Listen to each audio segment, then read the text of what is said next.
Tahimik ang paligid na makarating si Dandy sa lumang bahay. Tumigil siya sa harapan ng pintuan. Pinagmasdan ng kalumaan ng istruktura. Nagkibit-balikat siya at huminga ng malalim. Tila merong mga nakaukit na memorya sa kanyang isipan nang muling makita ang bahay. Sa kabila ng kupas nitong pintura at mga bitak sa pader, nananatili pa rin ang alaala ng masayang panahon na ginugol niya rito.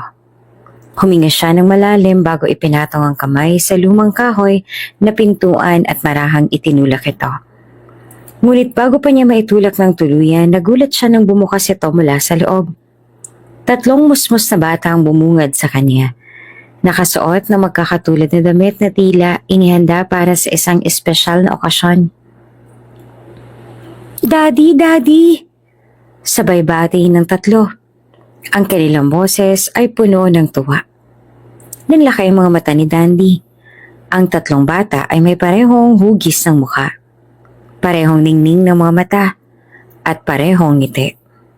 Parang mga aninong nabuhay mula sa kanyang pagkabata. Sa isip-isip niya ay tila nakita niya na ang kanyang sarili noong 5 taong gulang pa lamang siya. Teka, sandali. Sino kayo? Ba't niyo ako tinatawag na Daddy?" Tanong niya. Pilit na pinapakalma ang sarili. "Ako si Dino," sigaw ng isa sabay taas ng kamay. "Si Dada ako," dagdag pa ng isa, tumatalon-talon sa tuwa. "At ako naman si Didi," sabi ng huli. Ngumiti ng napakatamis habang hawak ang laylayan ng kanyang damit. Napakurap si Dandy. Hindi niya alam kung anong mas nakakagulat, ang sobrang pagkakahawig nila sa kanya o ang ideyang tinatawag siya nilang Daddy. "Sandali, bakit niyo ako tinatawag na Daddy?" tanong niya.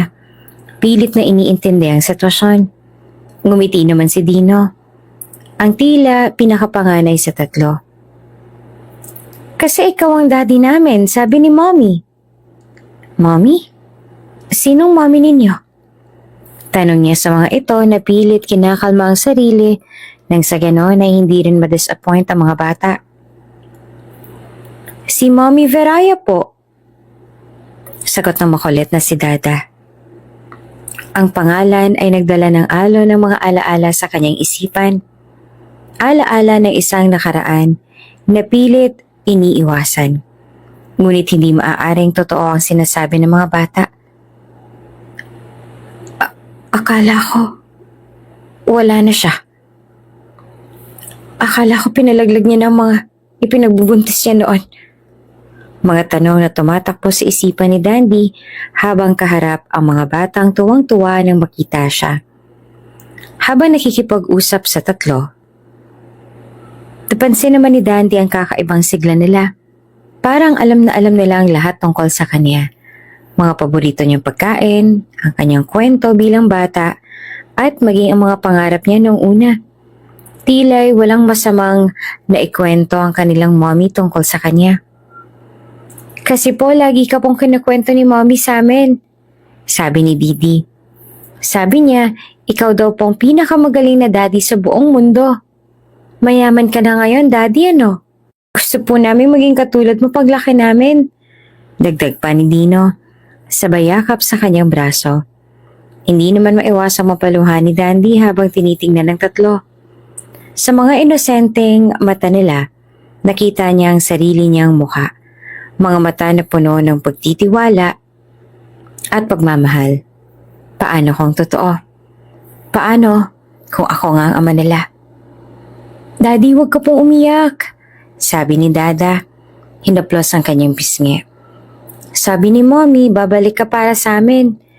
Sabi ni Mommy, darating din ang panahon na makukumpleto na po tayo. Ito na po siguro yung panahon na yun, Daddy. Nakakatuwa po, Daddy." Dagdag pa ni Dada habang nakayakap kay Dandy. Habang nakikipaglaro sa mga bata, unti-unting bumabalik kay Dandy ang masasayang alaala niya kasama si Veraya. Ang lumang bahay na ito ang nagsilbing kanilang kanlungan noon. Ang lugar kung saan sila nangarap at nagmahalan. "Naalala mo ba, Dandy? Tila naririnig niya ang tinig ni Veraya mula sa nakaraan.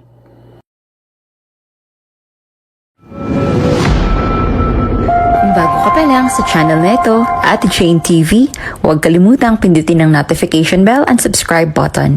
Sana po hindi naman malaking abala sa inyo ang pagpindot ng subscribe button dahil ang kapalit po nito ay ang pagsuporta para makapag-produce ng mga libreng stories sa mga channels ni Ate Jane. Maraming salamat! Sa madilim at makulay na mundo ng isang eksklusibong bar para sa mga VIP, umiikot ang mundo ng buhay ni Veraya. Hindi siya ordinaryong empleyada. Siya ang pinakaiingatang hiyas ng lugar. Maganda, elegante, at may karisma na hindi matatawaran. Lahat ng VIP guests ay napapatingin sa tuwing papasok siya sa kwarto. Ngunit may mahigpit na patakaran. Hindi siya maaaring i-table o i-request ng sinuman. Ang trabaho niya ay mananatiling misteryoso at eksklusibo. Bagay na lalong nagpapaakit sa mga kalalakihan. Kung ikukumpara mo nga sa mga Hapon ay para siyang geisha. Siya ang pinaka-skilled na empleyado ng bar. Bihasa sa pag-i-entertain ng mga bisita, ma-foreigner man yan o isang lokal lamang. Hindi matatawaran ang serbisyo ni Veraya kaya most requested liaison siya ng mismong bar. Isang gabi, sa gitna ng tugtog ng jazz at mihinang bulungan ng mga VIP guests, dumating si Dandy. Matangkad, maayos ang tindig, at halatang mayaman. Ang kanyang suot na mamahaling suit ay bumagay sa kanyang aura ng kumpiyansa at umupo siya sa isang sulok. Tila nagmamasid sa paligid. Isang napakagandang dalaga ang kumuha sa kanyang atensyon. Matagal na siyang pabalik-balik sa bar na iyon at hindi niya kailanman nakikilala ang in-demand na liaison ng bar. Noong araw ay walang kaalam-alam si Dandy na iyong nakita niyang babae ang siya palang magbabago ng takbo ng kanyang buhay. Hindi maipaliwanag ni Dandy ang kanyang nararamdaman, para bang may kakaibang magnet na humila sa kanyang atensyon. Mayaman siya at nakukuha niya ang kanyang gusto dahil na rin sa kapangyarihan ng pera, ngunit lingid sa kanyang kaalaman ay hindi basta-bastang nadadala ng pera ang babaeng kanyang natitipuhan. May kakaibang patakaran ng bar. Si Veraya ay para lamang sa mata, hindi para sa mga kamay. Siya ay exclusive para lamang sa mga guests ng bar na VIP mula sa ibang bansa. Nag-isip si Dandy ng paraan upang mapalapit kay Veraya. Sinubukan niyang umorder ng pinakamahal na alak. Nag-iwan ng malaking tip at gumawa ng eksena para mapansin siya. Ngunit kahit anong gawin niya, nananatiling out of reach si Veraya. Maraming nakapalibot na bouncer kay Veraya. Hindi siya basta-bastang malapitan unless may pahintulot ng manager ng bar. Tinawag ni Dandy ang kanyang assistant at inutusan nitong gawin ang lahat para makausap niya lamang si Veraya. Ngunit kahit anong pilit niya sa kanyang assistant ay hindi talaga sila nagkaroon ng access sa kay Veraya. Nahiwagaan si Dandy kay Veraya. Hindi niya maintindihan kung bakit sa dami ng perang kanyang inilabas ay hindi niya pa rin magawang kunin ang kanyang puso. Hindi niya pa rin makausap si Veraya. Hindi pwede. Madiig sabi ng isang staff nang subukang i-request ng staff ni Dandy si Veraya. Patakaran po kasi ng bar. Pasensya na po. Kailangan niyo po kasi magpa-appointment muna. Pero sa ngayon po, fully booked po kasi si Veraya, sir. Kung makakapag-book man po kayo sa kanya, marahil sa susunod na 5 buwan pa. Sir, hindi po talaga pwede makausap yung babaeng sinasabi ho ninyo. Hindi ko rin ho maintindihan ang patakaran ng bar kung bakit ganun ka-espesyal yung babaeng yun, sir, pero manager eh.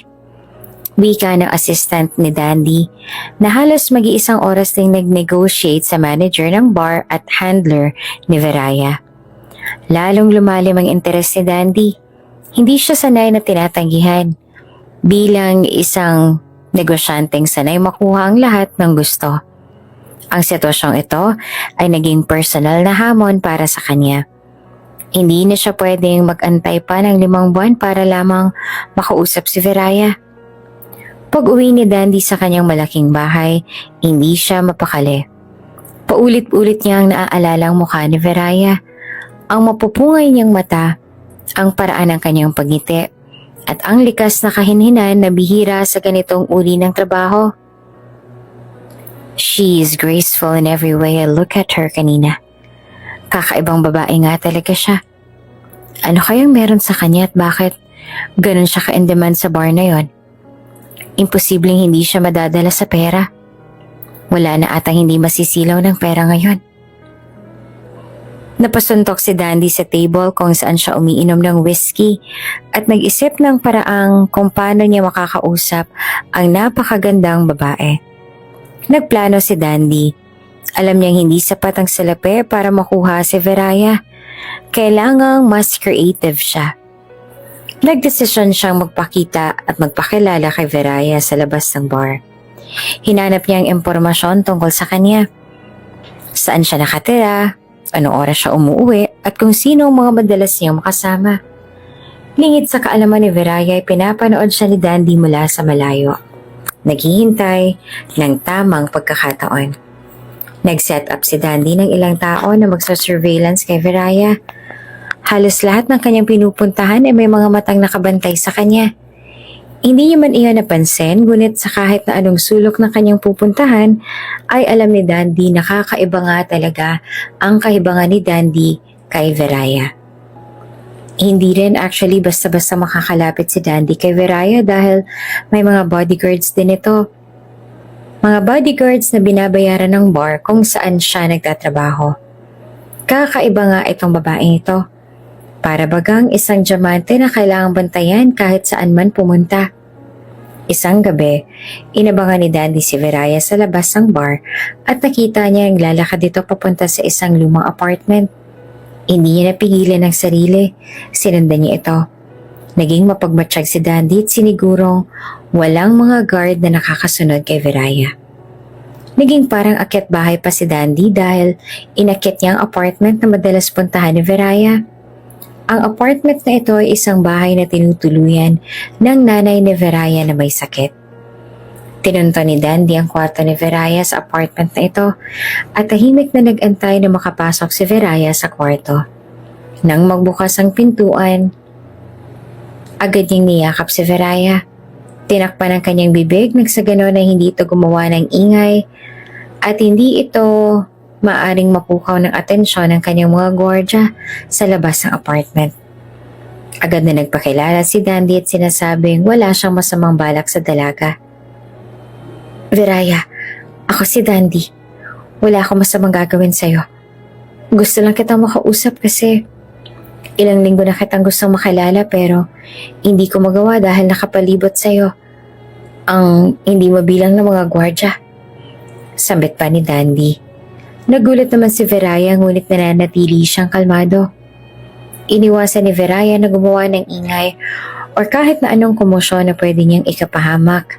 Ganon na rin ang lalaking nakayakap sa kanya. Kilala mo ko? Tanong nito. Nakita kita sa bar. Ginawa kong lahat para makausap ka pero hindi ako makasingit.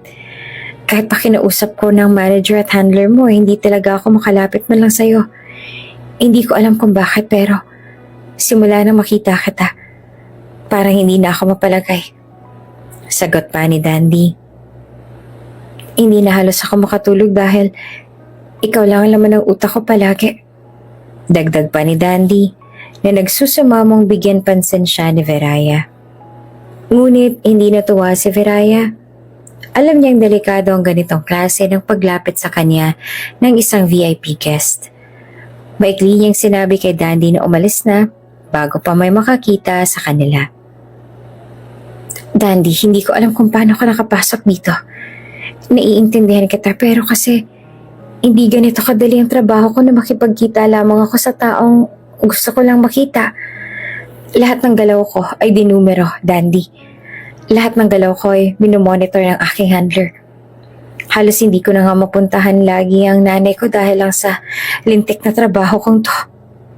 Sagot pa ni Veraya habang namimilit ito na humingi ng kaunting oras mula sa kanya. Hindi tinanggap ni Dandy ang pagtanggi ni Veraya. Sa kanyang isip, kung hindi niya makukuha si Veraya sa tamang paraan, gagawin niya ito sa sariling diskarte. Dama din ni Dandy ang pagka-exhausted ni Veraya sa kanyang trabaho. Kaya, minabuti niyang gawa ng paraan ang sandaling pagkalaya ni Veraya sa tali ng kanyang trabaho. Higit pa sa aliping nakakulong si Veraya, nakakalungkot ang kanyang sitwasyon at ang demands ng kanyang trabaho. Imbes na gusto na lang ni Dandy na makausap si Veraya, ay tila nananaig sa kanyang puso na bigyan ng kaginhawaan si Veraya mula sa mapusok na uri ng trabaho. Iniisip din ni Dandy na marahil ay napilitan lang ang dalagang manatili sa ganitong trabaho dahil na rin sa may sakit niyang nanay.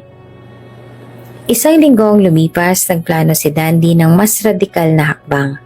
Gamit ang kanyang mga tauhan, inabangan nila si Veraya sa kalsada, pauwi mula sa bar. Nang makita nila ito naglalakad na mag-isa, agad nilang inilabas ang van. At bago pa man makasigaw si Veraya, tinakpan na nila ang kanyang bibig at isinakay siya ng sasakyan. Pagmulat ng mga mata ni Veraya, nasa loob na siya ng isang malaking kwarto. Eleganteng palamuti, mamahaling muebles, at amoy ng sariwang bulaklak ang bumungad sa kanya. Ngunit hindi ito nakapagpakalma sa kanya. "Nasaan ako?" sigaw niya. Biglang pumasok si Dandy sa kwarto. May hawak itong tray ng pagkain. "Kalma ka lang, Veraya," sabi niya. "Wala akong balak na masama sa'yo. Gusto lang kitang makilala ng lubusan. Gusto ko lang makahinga ka kahit papaano mula sa demands ng iyong trabaho. Dama ko ang pagiging alipin mo sa iyong trabaho. Kailangan mo rin ng ganitong break, Veraya. Trust me, wala akong gagawing masama sa'yo. Okay?" "Hindi mo kailangan gawin to," galit pa na sagot ni Veraya. "Pakawalan mo ko." Ngunit hindi sumagot si Dandy. Sa halip, iniwan niya ang tray at lumabas ang kwarto. Alam niyang hindi pa handang makinig si Veraya. Habang araw-araw na nakakulong si Veraya sa bahay ni Dandy, napansin niya ang kakaibang ugali nito. Hindi ito nananakit. Sa halip, lagi itong nagbibigay ng magagandang pagkain, damit, at aliw. Nagpapadala nito ng mga bulaklak sa kanyang kwarto. Lingid sa kaalaman ni Veraya ay nasa isang magandang Airbnb house pala siya sa Tagaytay. Pagmamay-ari ito ni Dandy.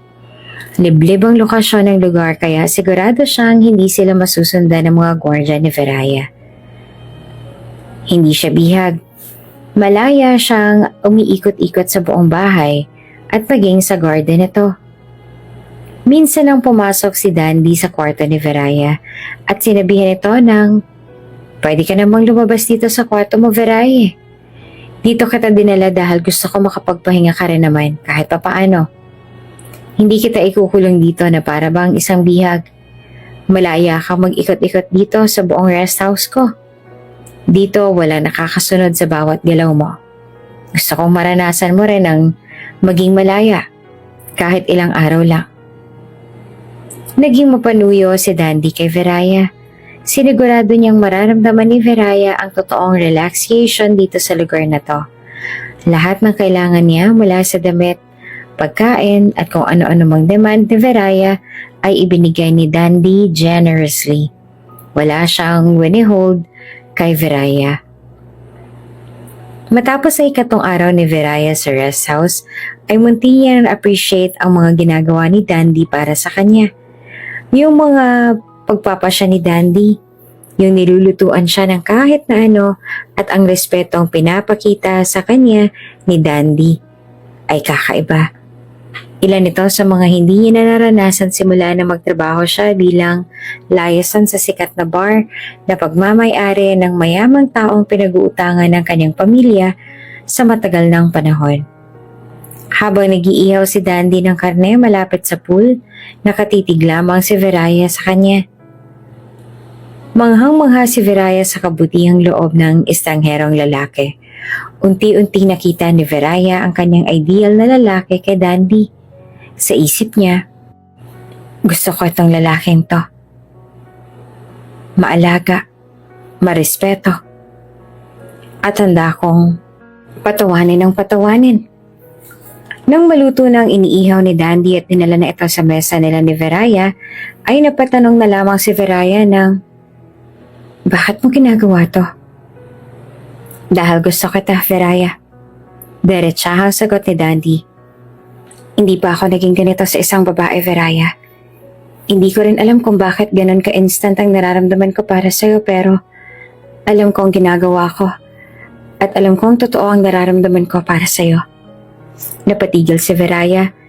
Hindi niya inaasahan ang sagot na iyon. Paano mo nasabing gusto mo ako? Hindi mo pa nga ako kilala. Tsaka bakit mo naman gugustuhin ng babaeng tulad ko, Dandy? Di hamak na mas malinis naman yung taong grasa kaysa sa akin. Hindi mo alam kung anong pinagdadaanan ko at kung gaano karumi ang trabaho ko. Sagot niya. Alam kong hindi malinis ang trabaho mo. Kaya nga andito ako eh. Wala akong pakialam kung ano man ang nakaraan mo, Viraya. Wala din akong pakialam kung ilang lalaki nang dumaan sa'yo. Basta gusto kita, Viraya. Gusto kitang palayain. Kung saan ka nakakulong ngayon at gusto kong ipakita sa'yo na merong matinong lalaking handang umibig sa'yo. Ikaw lang ang babaeng nagpatigil sa mundo ko ng ganito, Viraya. Hindi pa man kita kilalang lubusan, ngunit sapat na itong nararamdaman ko para panindigan ko ang nararamdaman ko para sa'yo. Hayaan mo lang akong ipakita sa'yo ang alam kong pag-ibig. Kapag nagustuhan mo, sabihin mo lang ako. Kapag hindi naman, sabihin mo lang din sa akin. Hindi naman kita pipilitin eh. Matatag na sabi ni Dandy kay Viraya na animoy wala nang atrasan ng kanilang pinasok. Unti-unti nagbago ang tingin ni Viraya kay Dandy. Sa kabila ng kanyang pagkidnap, nakita niyang pagkatao nito, ang pagiging maalaga, mapagmahal at handang gawin ang lahat para sa kanya. Ngunit hindi iyon sapat para mapawi ang sakit at takot na nararamdaman niya. Isang gabi, kinausap ni Dandy si Viraya. Hindi kita pipilitin. Kung gusto mo nang umalis, palalayaan kita. Seryoso ang sabi ni Dandy. Nagulat pa nga si Viraya. Hindi niya inaasahan ang ganitong reaksyon mula sa isang lalaking umabot pa sa puntong dudukutin siya. Ngunit nakita niya ang sinseridad sa mga mata nito. Bakit? Tanong niya. Dahil mahal na kita. Ayoko maging dahilan ng lungkot mo. Sabi ko naman kasi sa'yo, di ba? Hindi kita pipilitin. Kung ano yung gusto mo, yun ang susundin ko, Viraya. Ganon ang pagmamahal na alam ko. Sagot pa ni Dandy. Napaluha si Viraya. Sa wakas, nakita niya ang tunay na pagmamahal sa likod ng tila wrong move ni Dandy na pagdukot sa kanya. Hindi siya maaaring manatili na matagal sa rest house ni Dandy dahil natatakot siyang baka balikan ng bar ang kanyang nanay at tuluyan na nga nilang patayin ang kanyang nanay na may sakit. Tinitiis lamang ni Viraya ang trabaho niya sa bar dahil na rin sa pangangailangang medikal ng kanyang nanay. Hindi pa rin bayad ang utang ng kanyang pamilya sa may-ari ng bar kaya kinailangan niyang bumalik sa bar kung hindi ay madadamay ang kanyang nanay. Bigyan mo ako ng panahon. Hindi ko pa alam ang sagot ko sa alok mong pag-ibig sa akin, Dandy. Pero hindi kita basta tatalikuran. Sa ilang araw nating magkasama dito, gusto na rin kita. Pero ayoko madamay ka sa mga gusot namin sa buhay ni Daddy. Tatapusin ko lang tong laban kong to. At babalikan kita kung andyan ka pa para sa akin. Sabi niya. At sa gabing yon, nagsimula ang bagong yugto sa kanilang kwento. Umalis si Viraya sa rest house at muling bumalik sa bar. Ngunit naging matigas at mapilit si Dandy. Inalam niya ang utang ng pamilya ni Viraya at sinettle ito sa may-ari ng bar kapalit ang kalayaan ni Viraya. Pagkatapos na maging malaya si Veraya sa kamay ng mayamang may-ari ng bar, ay pinursige na siya ni Dandy ng walang humpay. Sinisigurado ni Dandy na safe at maayos si Veraya kasama ang kaniyang nanay. Muli niyang pinatira si Veraya at ang kanyang nanay sa rest house niya. Yung dating pinagdala niya kay Veraya noong kinidnap niya ito. Doon niya pinatira si Veraya nang sa ganon ay masiguro niya ang safety ng dalaga. Ayaw niyang may mang-alipin muli kay Veraya. Provide niya ang lahat para kay Veraya, maging ang nanay niyang nangangailangan ng medical na atensyon ay prinovidean din ni Dandy. Dating maramat si Dandy at matigas sa ganitong bagay, ngunit nag-iba ang lahat nang dumating si Veraya sa kanyang buhay. Madalas na siyang nakikita ng kanyang staff na tumatawa o humingiti. Hindi na rin siya suplado araw-araw. Nagagawa niya ng mga musta sa kanyang staff at sa lahat ng nakapalibot sa kanya. Tunay ngang malaki ang nagagawa ng pag-ibig sa tao. Kaya nitong palambutin kahit pa ang napakatigas at tila walang emosyong lalaki. Si Dandy na dating mapangahas at matigas ay naging magaan at mahinahon sa tuwing nakakasama si Veraya. Pinipilit niyang ipakita na hindi siya ang karaniwang lalaking matigas ang puso. Itinuturing niyang isang pribilehiyo ang makalala ng mas mabuti si Veraya. At sa tuwing magkasama sila, nararamdaman niyang may kumukulong damdamin na hindi niya kayang itago. Lalo siyang napapaamo ng mga simpleng pagkilos ni Veraya. Ang mga ngiti nito, ang paraan ng pagtawa, at ang masuyo niyang mga mata na minsang naglalaman ng lungkot. Isang gabi, nagdesisyon si Dandy na hindi na siya maghihintay pa. Muli niyang pinuntahan si Veraya sa kanyang rest house sa Tagaytay at tumayo siya sa harap ni Veraya at seryosong nagsalita. Veraya, hindi ko na kayang itago pa. Hindi ko alam kung ano nangyari pero sa bawat araw na lumilipas, lalo lang ako nahulog sa'yo. Mahal kita, Veraya. Siguradong sigurado ako sa nararamdaman ko para sa'yo. At alam kong hindi lang ito paglalaro at trip ko lang. Seryoso ako, Veraya. Nagulat si Veraya sa sinabi ni Dandy. Hindi siya nakapagsalita agad. Para bang ang bigat ng mga salitang yon. Ngunit hindi siya tumanggi. Sa kabila ng takot na dulot ng kanyang sitwasyon, hindi maitatanggi na ang mga simpleng pagkilos ni Dandy ay nakapagbigay sa kanya ng pakiramdam ng kaligtasan. Sa mga mata ni Dandy, hindi siya isang alipin ng bar o isang babaeng pwedeng paglaruan. Siya ay isang taong may halaga. Hindi ko alam kung paano ko sasabihin pero hindi ko na kayang ipagwalang bahala ang nararamdaman ko para sa'yo. Sagot ni Veraya na may bahid ng kalungkutan at pagnanasa. Sa dinami-dami kasi ng lalaking dumaan sa buhay ni Veraya, tanging si Dandy lamang ang nagpakita sa kanya ng kanyang tunay na halaga bilang babae. Masyado niya ngang minamaliit ang kanyang sarili dahil na rin sa katayuan sa buhay ni Dandy, ngunit mismong si Dandy ang nagpapakita sa kanya na walang hahadlang sa tunay na nararamdaman ng binata. Nakatayo silang dalawa sa garden ng rest house ni Dandy. Malamig ang simoy ng hangin at tila ramdam na nilang dalawa na tila pareho na ngang estado ng kanilang puso. Pareho na silang nahuhulog sa bawat isa. Ang mga kilos at mga mata nila ay nagsasabi na talagang may puwang ng isa't isa sa kanilang mga puso. Dandy, hindi ko alam kung paano kita pasasalamatan. Simple lang naman ang hiling ko sa Panginoon eh. Ang makahanap ako ng taong magmamahal sa akin kung sino ako at yung hindi ako ikakahiya dahil sa akin nakaraan. Pero sobra-sobrang binigay sa akin ng Panginoon, Dandy. Binigyan niya ako ng katulad mo.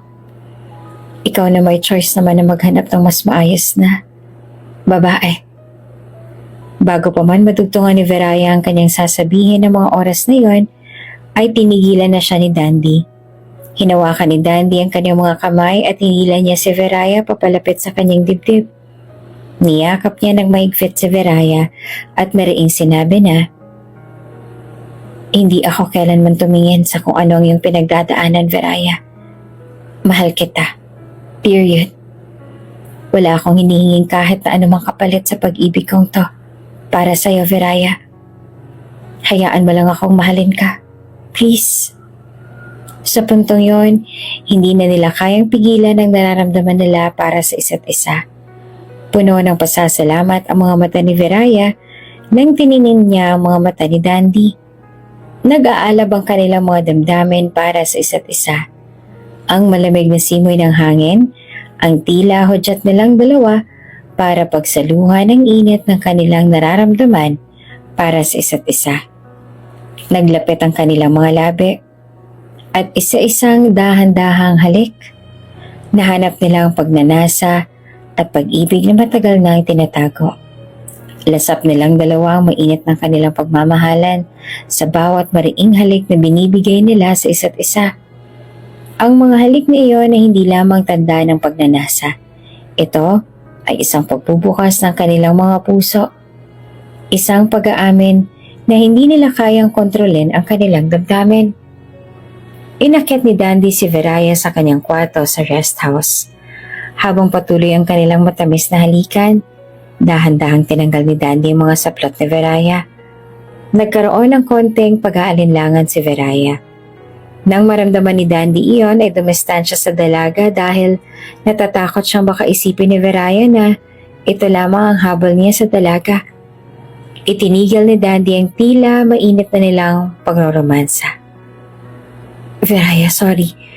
Nadala lang ako sa aking nararamdaman para sa'yo. Mahal kita, Veraya. Kung ayaw mo, okay lang. Naiintindihan ko. Marahang bumulong si Dandy sa tenga ni Veraya habang patuloy pa rin itong nakayakap sa dalaga. Kung hindi mo kaya, hindi ko pipilitin. Mahinahong sabi pa ni Dandy. Akma nang aalis ang kwarto si Dandy ngunit pinigilan siya ni Veraya at hinila siyang muli pabalik sa harap ng dalaga at muli niyang inunahan ng halik si Dandy hanggang sa nakita ni Veraya ang kalaliman ng mga mata ni Dandy. Mga mata na naglalaman ng sobra-sobrang pagmamahal. This time, handa na si Veraya na buong pusong ibigay ang kanyang katawan kay Dandy. Walang pag-aalinlangan at ekspresyon ng kanyang pagmamahal na rin sa banata. Alam niya at sigurado kasi siyang hindi lamang ito ang habol ng gwapong binata sa kanya. Higit pa sa tawag ng laman ng gusto ni Dandy mula kay Veraya. Pag-ibig. Yun ang gusto ni Dandy mula sa dalaga. Hindi siya tulad ng ibang lalaki na ang tanging layunin lamang ay makuha siya bilang isang bagay na may pagmamalaki. Si Dandy, bagamat mayaman at puno ng kapangyarihan, ay hindi siya itinuring na alipin ng kanyang mga desisyon. Alam ni Veraya na ang bawat halik na iyon ay isang pamamaalam sa kanyang nakaraan. Sa wakas, nakalaya na rin siya sa pang-aalipin ng ibang tao sa kanyang pagkatao.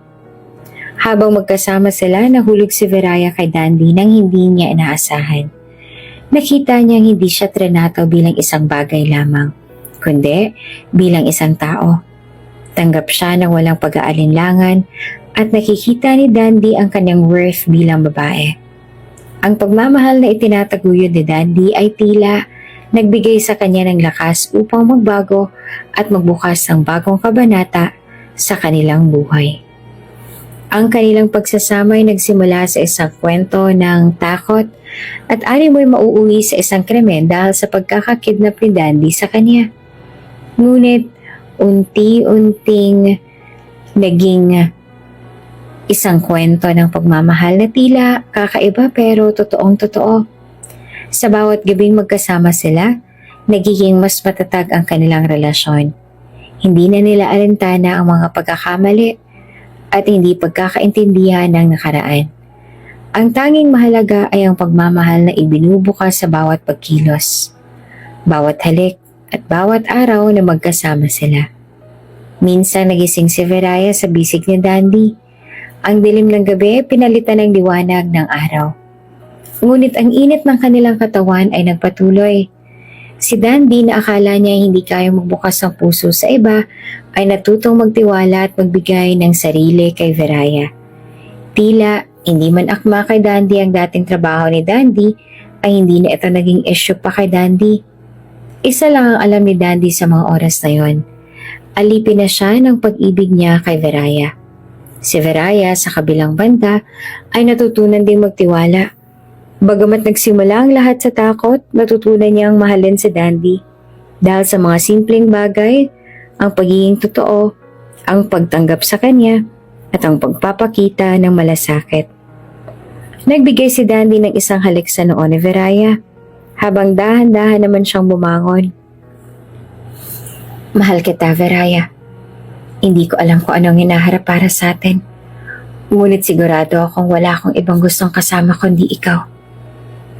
Tahimik na umiti si Veraya, at kahit pa hindi pa nila alam kung paano magiging magaan ang lahat, nagbigay siya ng sagot na puno ng pag-ibig. Mahal din kita, Dandy. At mula noon nagsimula ng isang bagong buhay para sa kanilang dalawa. Ang mga gabi ng takot at alalahanin ay napalitan ng mga gabing puno ng pagmamahal at pangarap na sabay nilang tatahakin. Naging masaya ang mga sumunod na araw at buwan sa buhay ni Veraya at Dandy. Naging magkaagapay sila sa lahat ng aspeto ng kanilang buhay. Tumira na rin sila sa iisang bubong. Yung rest house ni Dandy sa Tagaytay ay ang naging kanlungan nila sa bawat araw. Baliwalas ang bawat araw para kina Dandy at Veraya. Sa kabila ng mga hamon sa negosyo, nagagawa pa rin ni Dandy na ngumiti sa tuwing uuwi siya sa kanilang bahay. Si Veraya naman sa simpleng lambing at malasakit ay nagiging lakas niya sa bawat gabi ng pagod at pagkabahala. Mahal ko, ang gwapo mo talaga kahit mukhang pagod ka. Sobrang gwapo mo pa rin. Pangbungad na bati ni Veraya kay Dandy sa tuwing umuwi ito at sinasalubong niya sa pintuan ng kanilang bahay. Nako, yan naman ang gusto ko sa'yo, mahal ko. Napapawi lahat ng mga alalahanin ko sa utak ko sa tuwing nakikita kita. Sagot ni Dandy sa kanyang butihing nobya. Palaging may lambing at masarap na halik ang sinasalubong ni Veraya kay Dandy sa bawat araw na uuwi si Dandy. Dahilan kung bakit pagkatapos ng masalimuot na araw ay gustong-gusto niyang umuwi sa kanilang bahay para mapawi man lamang ang stress na dulot ng kanyang trabaho. Ngunit, sa kabila ng kanilang tahimik na buhay, nagsimulang maramdaman ni Dandy ang unti-unting pagbagsak ng kanilang mga negosyo. Bilang isa sa pinakamalaking pangalan sa industriya, mula sa hotel chain hanggang sa mga pabrika ng furniture at hardware products, hindi niya lubos maisip kung paanong nagsimula ang lahat. Bilang hands-on na CEO ng kanilang kumpanya at araw-araw na nakabantay sa operations ng bawat aktibidad ng kanilang kumpanya, hindi niya nawawari kung saan ba nanggagaling ang failure ng kanilang kumpanya pero batid niyang merong nagtatraidor sa kanila. Hinala niya ay inside job ang nangyayaring pagnanakaw ng funds sa kanilang kumpanya. Isang araw sa opisina, habang tinitingnan ni Dandy ang mga financial reports, napansin niyang tila hindi tumutugma ang mga datos. May mga hindi maipaliwanag na pagkawala ng pondo. At hindi ito maliit na halaga. Napilitang magtawag ng meeting si Dandy kasama ang finance department, ngunit wala siyang nakuhang malinaw na sagot. Ang bawat tao sa departamento ay tila nagtatago ng katotohanan. O marahil ay hindi rin nila alam kung ano ang nangyayari. Upang matiyak ang lahat, nagpasya siyang paimbestigahan ng bawat galaw ng kanyang kumpanya. Isa-isa niyang sinuri ang mga tao sa finance, kabilang ang mga senior accountant at treasurer. Ngunit sa kabila ng mga investigasyon, parang may mas malalim pa na sikreto na hindi niya agad mahukay. Sa gitna ng kanyang paghahanap ng kasagutan, natuklasan niya ang malaking pagbagsak ng ilang branches ng kanilang negosyo. May mga hotel na nalulugi dahil sa mababang occupancy rate at mga pabrika ng furniture na humihinto ang produksyon dahil sa kakulangan ng pondo. Sinubukan niyang ipasa ang problema sa kanyang mga manager, ngunit tila walang makakapagtama ng direksyon. Sa kabila ng kaguluhan sa negosyo, ang bawat pag-uwi ni Dandy ay nagiging dahilan upang mawala ang bigat sa kanyang dibdib. Si Viraya sa kanyang natural na ganda at mahinahong boses, ang tila nagiging lunas sa kanyang mga sugat. Sa tuwing niyayakap siya ni Viraya, nararamdaman niyang kahit sa sandaling oras, ligtas siya sa lahat ng problema. Pagod ka na naman. Ani Viraya isang gabi habang tinutulungan si Dandy na tanggalin ang kanyang necktie. Hindi ko alam kung paano ko aayusin ang lahat. Sagot ni Dandy habang hinahaplos ang mukha ni Viraya. Pero sa tuwing kasama kita, mahal, parang kaya kong lampasan kahit ano. Ngumiti naman si Viraya at inilapit ang kanyang mukha. Kaya mo yan, mahal ko. Ako magbabantay sa'yo at hindi kita iiwan. Sa tuwing magkasama sila, tila nawawala ang lahat ng iniisip ni Dandy. Ang bawat gabi ay nagiging espesyal, puno ng pagmamahalan at pag-iintindi. Ngunit sa gitna ng kanilang kasiyahan, unti-unting may binabalak si Viraya. Hindi dinatnan si Viraya sa mga nakaraang linggo. Unay, iniisip niyang stress lamang ito mula sa pag-aasikaso kay Dandy at sa kanilang bahay. Ngunit, nang mapansin niyang tuluyan na nga itong hindi dinatnan, nagpasya na siyang magpa-check up ng palihim. Ayaw niyang sabihin kay Dandy ang tungkol dito dahil gusto niyang sorpresahin ito at ayaw niya na makadagdag pa sa mga iisipin ni Dandy. Kaya mag-isa na lamang siya na nagpunta sa klinika para magpa-check up. Nang makumpirma ang kanyang hinala, hindi niya alam kung paanong sasabihin sa nobyo ang kanyang kalagayan. Natatakot siya na may halong saya din. Wala siyang ibang gustong makasama sa pagtaguyod ng kanyang anak maliban sa kanyang pinakamamahal na nobyong si Dandy. Ay, kaya pala sobrang nagkikrave ako ng maaasim lately. Akala ko kung dahil lang sa paparating ko na dalaw. Hindi pala. Nako, anak ko, ingat ka dyan sa tiyan ko, ha? Mahal na mahal ka ni Mommy. Simula ngayon, mas aalagaan ko pa ang aking sarili dahil meron na rin pala akong inaalagaan sa aking tiyan. Sabi pa ni Viraya sa sarili habang nag-aantay na masasakyan pa uwi sa kanilang bahay. Confident si Viraya na matutuwa ang kanyang boyfriend na si Dandy sa oras na ibalita niya ang kanyang pagdadalang tao. Plinano niya kung paano niyang isusurprise ang kanyang nobyo, ngunit sa tuwing nagbabalak siyang sabihin ito, nauudot ito dahil bigla na lang tatawag si Dandy mula sa opisina. Mahal, sorry, baka gabihin ako. Sabi ni Dandy sa telepono isang gabi. Marami pa kasing kailangang ayusin eh. Sorry talaga, mahal ko ah. Kung masyado nang nauubos ang oras ko sa trabaho ha. Promise, babawi ako sa'yo, mahal ko. Okay lang, mahal. Mag-iingat ka dyan ha. Namimiss na kita ng sobra, mahal. Sagot pa ni Viraya, kahit may bahagyang lungkot sa kanyang tinig. Sa kalagitnaan ng kaguluhan sa negosyo ni Dandy, dumating ang isang taong hindi niya inaasahan, si Samantha, ang kanyang dating kasintahan. Si Samantha ay anak ng isa sa pinakamayayamang pamilya sa kanilang lungsod at nagkaroon sila ng relasyon noong kabataan ni Dandy. Ngunit natapos ang kanilang kwento nang mahuli niya si Samantha na may ibang lalaki. Mukhang marami kang iniisip, Dandy. Sabi ni Samantha nang magkita sila sa isang corporate event. Nakasuot siya ng marangyang damit at tila hindi nagbago ang kanilang mapang-akit na anyo. Anong ginagawa mo dito? Malamig na tanong ni Dandy. Business, of course. Pero hindi ba't dapat masaya kang makita ko? After all, marami tayong alaala. Matagal-tagal din naman tayong nagsama, Dandy. Tapos na rin naman lahat sa atin. Hindi ka man lang ba na-excite? Nang makita mo ako? Mapanukso niyang bungad kay Dandy. I don't have time for this, Samantha. Mariing sagot ni Dandy at agad na lumayo. Ngunit hindi basta-bastang sumuko si Samantha. Ginamit niya ang kanyang impluwensya upang makahanap ng paraan para mapalapit muli kay Dandy. Sa bawat pagkakataon, pilit niyang ipinapaalala ang kanilang nakaraan. Huwag ka mag-alala, Dandy. Sabi niya minsan nagkasalubong sila sa opisina.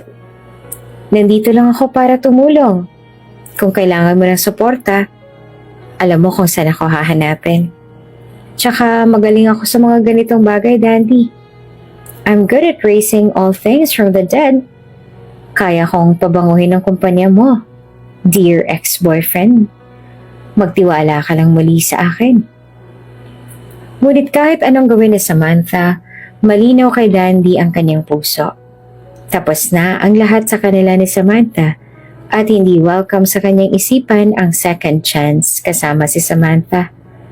May bago ng mahal si Dandy at wala nang masihigit pa kay Veraya. Kahit pa hindi marangyang pinanggalingang pamilya ni Veraya, ay ibang klase ang pagiging tapat nito sa kanilang relasyon. Mahal na mahal niya si Veraya at wala nang puwang sa kanyang buhay ang babaeng minsan nang sumira sa kanya. Sa huling araw, nananatiling nakatutok si Dandy sa pagsasaayos ng kanilang negosyo. Habang sinusubukang iwasan ang bawat patibong ni Samantha, ngunit sa gitna ng lahat ng ito, nananatili siyang sabik na umuwi kay Veraya, ang kanyang tahanan sa gitna ng bagyo. Bagaman hindi na masyado nakakauwi si Dandy dahil na rin sa demand ng kanilang kumpanya, ay patuloy na bukas ang kanilang komunikasyon ni Veraya. At kahit sa tawagan, text at video call na lamang sila madalas mag-usap, hindi pa rin nawala ang kaswitan ni Veraya na tila hindi man lang nararamdaman ni Dandy ang pressure mula sa kanyang nobya. Hindi din kasi attention seeker si Veraya at may kumpiyansa siya sa kanyang nobyo na hindi siya gagawa ng ikakasira ng kanilang relasyon. Mahal ko, namimiss na talaga kita. Namimiss ko ng yakap mo sa bawat gabing nandito ka. Mag-ingat ka dyan, ha? Ay sandali, natanggap mo ba yung pinadala kong pagkain dyan kanina? Malambing na sabi ni Veraya sa kabilang linya ng telepono. Oo naman, mahal. Salamat, ha. Sobrang feel ko yung pagmamahal mo sa akin kahit nauubusan na ako ng oras sa'yo. Salamat at kahit na magkalayo tayo sa ngayon patuloy mo pa rin pinapalakas ang loob ko, mahal. Masasalamat ni Dandy sa kanyang malambing at maalalahaning nobya. Naku, okay lang yan, mahal. Maliit na bagay lang yan kumpara sa lahat ng ginagawa mo para sa akin at kay nanay. Kamusta na bang negosyo mo dyan, mahal? Nakausap na ba kayo mula sa unti-unting pagkalugi? Hinahanap ko pa rin kung saan nanggagaling tong mga nawawalang pondo, mahal. Pero huwag ka mag-alala. Matatapos na rin ito, mahal. May mga tumutulong naman sa akin dito Sagot niya kay Veraya nang sa ganon ay mapawi na ang pag-aalala ng kanyang nobya. Patuloy na naging sandigan ni Dandy si Veraya sa gitna ng kanyang pinagdadaan ng problema. Nananatiling taga-suporta niya pa rin si Veraya. Habang naghihintay ng pag-uwi ni Dandy, si Veraya ay patuloy na naghihintay ng tamang pagkakataon upang ibalita kay Dandy ang kanyang lihim. Sa kabila ng mga sagabal, nananatili siyang puno ng pagmamahal at pananabik sa kanilang hinaharap. Ngunit hindi niya alam na ang pagdating pala ni Samantha ay unti-unting magdadala ng bagong hamon sa kanilang tahimik na buhay. Lahat ginagawa ni Dandy para maisalba ang kanilang negosyo dahil tila napakabilis naman ang pag-shrink ng mga ito. Ayaw niya kasing ipatawag pa siya ng kanyang daddy na si Don Paulino at maging dahilan pa ng kanilang hindi pagkakaintindihan ng mga pangyayari sa kumpanya. Ngunit hindi na nga talaga niya napigilan at talagang umabot ng balita kay Don Paulino. Tahimik ang paligid ng Custodes Manor, ngunit ang tensyon ay ramdam mula sa bawat sulok ng silid. Sa loob ng malawak na opisina ni Don Paulino, nakaupo siya sa leather na executive chair habang mariing nakatitig sa mga papeles na nasa kanyang harapan. Ang ulat ng performance ng Castrudes Group of Companies ay hindi maganda. Desmayado ang matandang Castrudes. Ilang branch ang nalulugi at ang kabuuang kita ay bumabagsak. Bakit kaya nagkakaganito? Hindi naman ganito humawak ng negosyo ang anak ko. Tanong ni Don Paulino habang paulit-ulit na sinusort ang mga papeles sa kanyang harapan. Dagdag niya pa, he earned my trust and for the longest time naging maayos naman ang paghawak niya ng negosyo. There could be something within him na ngayon na maaaring nakakaapekto ng performance niya sa negosyo. Ilang dekada niyang itinaguyod ang kumpanya. Mula sa isang maliit na negosyo, pinalago niya ito hanggang sa maging isang kilalang empire. At nang magretiro siya, buong tiwala niyang ipinasakamay ito sa kanyang anak na si Dandy. Ngunit ngayon, ang lahat ng kanyang pinaghirapan ay unti-unting nabubuwal. Ayaw na ayaw ni Don Paulino ng ganito. He used to be in control of his business when he was still leading the Castrudas group of companies.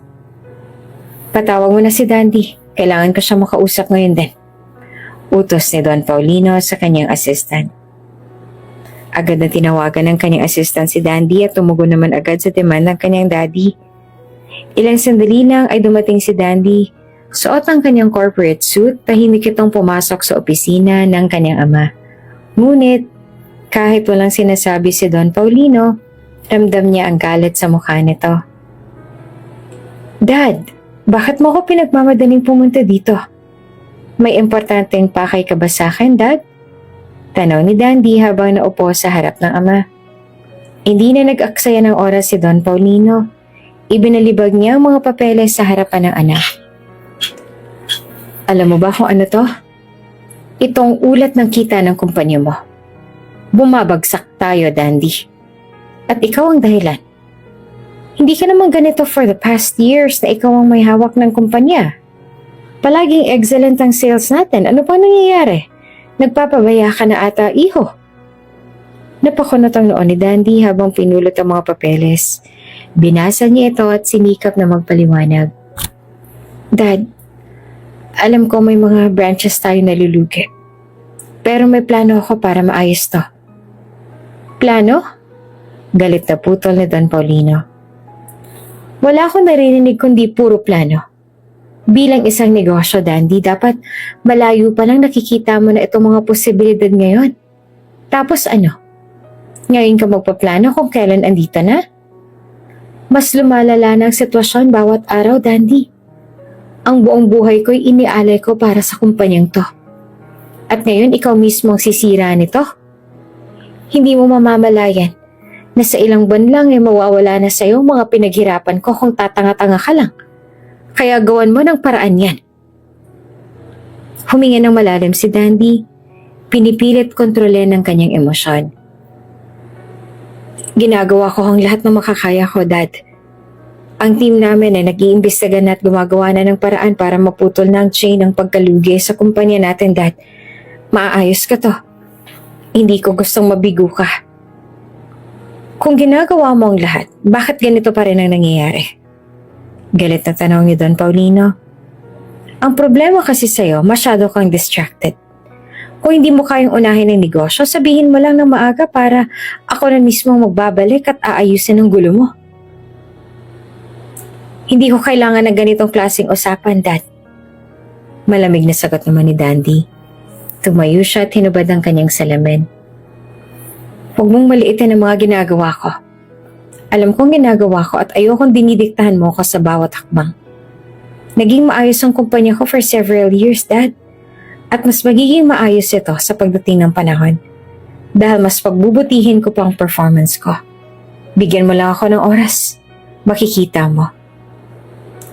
Napakatigas ng ulo mo, Dandy. Kung hindi mo kayang ayusin ang sitwasyon, may ibang solusyon. Ako na mismo maghahanap ng solusyon. Ani Don Paulino. Kinalma muna ni Dandy ang kanyang sarili dahil sa sobrang init nito ay napakunot na lang siya ng kanyang mga daliri at akma sanang susuntukin ang lamesa sa kanyang harapan, ngunit naisip niyang muli si Viraya at ang uuwian niyang mapagmahal na babae. Alam niyang matatapos lang ang oras na to. Tunay nga nakakabigay ng kalmadong pag-uugali sa kanya si Viraya. Dumaan ang mga araw at muling umeksena si Samantha sa buhay ng Castrudes. Maagang tinungo ni Samantha si Don Paulino. Kilala ni Don Paulino si Samantha. Anak siya ng negosyanteng kilala rin sa pagiging kapitalista. Magaling ang kanyang pamilya humawak ng mga negosyo at subok na rin ng Castordes Group of Companies ang kanilang kumpanya. Kaya naging madali lamang para kay Samantha na mag-organisa ng meeting kay Don Paulino. Nasa opisina ni Don Paulino si Samantha nakangiti at puno ng kumpiyansa.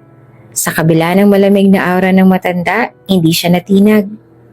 Don Paulino! Paniwala ni Samantha.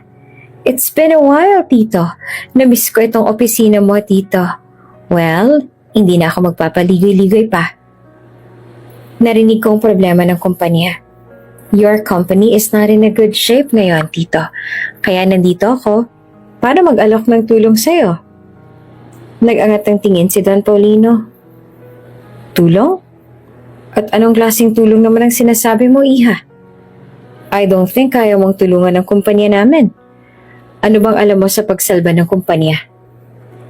Simple lang. Magbibigay ako ng malaking kapital para maisalba ang kumpanya. Alam ko may shares pa rin kami dito pero dadagdagan ko ang puhunan. Pero alam mo naman, Tito, na ang bawat pabor ay may kapalit. Hindi ba? Hindi naman mahirap ang hihingin kong pabor sa inyo, Tito. Isang kondisyon lang ang hihingin ko. Gusto kong mapasakin si Dandy. Alam kong ayaw mong mawala sa inyong kamay ang pinaghirapan mo ng ilang dekada, Tito. In a couple of months, alam kong wala nang pupuntahan ng negosyo niyo. Magpapakasal kami ng anak mo, Tito. At kapalit ng kasal namin, ang malaking halaga na pwedeng magsalba ng negosyo ninyo. Pinakita ni Samantha ang kanyang strategic plan para sa negosyo at ang perang handa niyang i-release kapalit ang pagpapakasal niya kay Dandy. Napatigil si Don Paulino. Bagamat hindi siya pabor sa ganitong klase ng kondisyon, hindi niya maitatanggi na ang alok ni Samantha ay makakatulong ng malaki sa kanilang kumpanya. Tama naman ang sinabi ni Samantha. Dahil sa drastic cut ng sales ay baka sa isang iglap, mawala ng lahat ng ininvest ni Don Paulino. Ayaw niyang mangyari ito sa kanyang pinaghirapan. Ito ang naging buhay niya sa mahabang panahon. Napaisip rin si Don Paulino na dati na siyang gusto ng kanilang pamilya. Isang matalino at maibilidad na babae na makakatulong kay Dandy sa paghahandle ng negosyo. Isa pa, dati din naman na silang magkarelasyon. Kaya hindi na rin siguro mahirap para kay Dandy na mahaling muli si Samantha. Sigurado ka ba, Samantha? Tanong ni Don Paulino. Handa kang gawin ito? Kung para po kay Dandy, handa akong gawin ang lahat, Tito. I want Dandy back. Sagot ni Samantha. Ang ngiti sa kanyang labi ay puno ng kumpiyansa. Kung ganon, ako nang bahala. Sagot pa ni Don Paulino. Kakausapin ko si Dandy. Muli na naman umiral ang pagiging diktador ni Don Paulino. Agad niyang pinirmahan ang kontrata nila ni Samantha. Malaking halaga at pagsilbi sa negosyo ang kapalit ng pagpapakasal nila ng kanyang anak na si Dandy. Sa opisina ni Dandy, pumasok si Don Paulino nang walang paalam. Dala ang desisyon niya tungkol kay Samantha. May pag-uusapan tayo, Dandy. Umupo ka. At napagdesisyonan ko na itong bagay na to. Ito lang ang tanging paraan para maisaayos muli ang ating kumpanya. Simula ng matanda. Habang nakaupo sa harap ng anak. Kung tungkol ho ito sa kumpanya, ayos na. Gumagawa na ako ng paraan. Maglo-loan ho ako sa bangko para mabawi ang loss at dagdag ng kapital na rin para sa operations ng ating kumpanya. Malamig na sagot pa ni Dandy. Hindi ito tungkol lang sa kumpanya. Tsaka, hindi maganda ang loan, Dandy. Mapupurnada lang lahat ng kita mo dyan. At maaaring yan pang magiging rason kung bakit tuluyang maglaho ang negosyo natin. Makinig ka sa akin. Sagot ni Don Paulino. Ito ay tungkol kay Samantha. Agad na binara ni Dandy ang sinabi ng kanyang daddy nang marinig niya ang pangalan ni Samantha. Daddy, wala namang kayang gawin si Samantha para maisalba ang kumpanya natin, okay? Kaya ko to. Magtiwala lang kasi kayo sa akin. Tumahimik ka nga, Dandy. At pakikinig ka sa akin. Handang-handa silang tumulong sa atin para maiangat ang negosyo. Tinanggap ko na ang alok niyang pagkakapital sa negosyo natin hanggang sa maging stable muli ang gains natin. Kapalit nito ang pagpapakasal mo sa kanya. Wala ka ng aalahaning loans. Pakasalan mo lang si Samantha at magiging okay ng kumpanya natin. Wala nang risk dahil magme-merge ng empire natin. Ang pamilya niya at ang pamilya natin ay magiging isa sa oras na makasal kayo. Pagdidiing sabi ng kanyang daddy Paulino. Natigilan si Dandy, ngunit mabilis siya nakabawi. Dad, kung iniisip mong papayag ako sa plano mo, nagkakamali ka. Hindi ko ipagpapalit si Viraya. Kahit paanong mangyari sa kumpanya. Tsaka ako naman ang CEO, Dad. Desisyon ko na ang masusunod ngayon. Huwag yun naman akong ipagkasundo sa taong minsan na akong niloko. Para naman akong tangan yan. Matapang na sagot ni Dandy sa kanyang nagngingit-ngit na ama. Napakatigas ng ulo mo, Dandy. Sigaw ni Don Paulino. Hindi lang ito tungkol sa'yo. Ang pangalan ng pamilya natin na nakasalalay rito. At sino ba yung si Viraya? Isa lang siyang serbidora sa bar. Anong klaseng buhay ang maibibigay niya sa'yo? Galit na tugon ni Don Paulino. Natigilan si Dandy nang marinig ang sinabi ng kanyang daddy. Mukhang marami nang alam ang kanyang daddy tungkol kay Viraya. Huwag mong idadamay si Viraya dito, Dad. Madiing sagot ni Dandy. Hindi siyang problema. At kahit mawala ang lahat ng ito, hindi ko siya iiwan. Mahal ko siya. At hindi ko hahayaang siraan mo ang relasyon namin. Pagtatanggol ni Dandy sa kanyang minamahal na nobya. Kung meron man akong papakasalan, Dad, si Viraya yon. At hindi si Samantha. Pagbanta pa ni Dandy sa kanyang ama. Galit na galit si Don Paulino. Ngunit alam niyang hindi niya mababago ang desisyon ng anak. Subok na ni Don Paulino ang katigasan ng ulo ni Dandy. Alam niya naman kasing maprinsipyo ang kanyang anak dahil kanino pa ba naman ito magmamana? Siyempre sa kanya din, hindi ba? Lumabas siya ng opisina nang hindi na maling lumingon kay Dandy. Pinakita ni Don Paulino ang kanyang pagkadismaya sa ginawang pagsagot-sagot sa kanya ng kanyang butihing anak. Isang hindi inaasahang bisita ang dumating 10 oras na ng gabi sa bahay na tinutuluyan ni Viraya at ng kanyang ina. Wala siyang inaasahang bisita kaya nagtaka siya kung sino ang kakatok ng ganong oras sa kanilang bahay. Sinilip ni Viraya sa bintana mula sa kwarto sa taas kung sino iyong kumakatok. Nakita niya ang isang matandang mukhang mayaman ang kasuotan. Dali-dali siyang bumaba at pinagbuksan ng pinto ang matandang kumakatok. Pagbukas si Viraya ng pintuan, batid niya ang isang mayamang matanda ang kanyang kaharap na tila may importanteng pakay sa kanya. Walang pag-aalinlangang pinapasok ni Viraya ang matanda at naupo ito sa tapat niya. Ang matanda ay malamig ang ekspresyon. May otoridad at pinagmamasdan ang bawat sulok ng kanilang bahay. Tahimik lamang si Viraya habang pinagmamasdan ang mga galaw ng matanda. Ramdam na ni Viraya ang tensyon mula sa kanilang dalawa ng matandang lalaki. Kilala mo naman siguro ako, Iha. Bungad ng matandang lalaki na siyang bumasag sa napaka-awkward na sitwasyon nilang dalawa. Nauutal pa ang pagsagot ni Viraya dahil sa kaba. Hindi po, sir. Sino po ba kayo? O siya, sige. Magpapakilala ako sa'yo. Ako si Don Paulino Castrudes. Ngayon kilala mo na ako. Hindi na ako nagpunta dito para makilala mo at makipagkaibigan sa'yo. Magiging direkta ako sa aking pakay dito. Maotoridad na sabi ng matandang lalaki sa harap ni Viraya. Nanlaki ang mga mata ni Viraya nang malaman niyang daddy pala ng kanyang kinakasama na si Dandy ang kanyang nasa harapan. Mas kinabahan pang lalo si Veraya habang magkaharap sila sa kanilang upuan sa sala. Pasensya na po kayo, sir, kung hindi ko po agad kayo nakilala.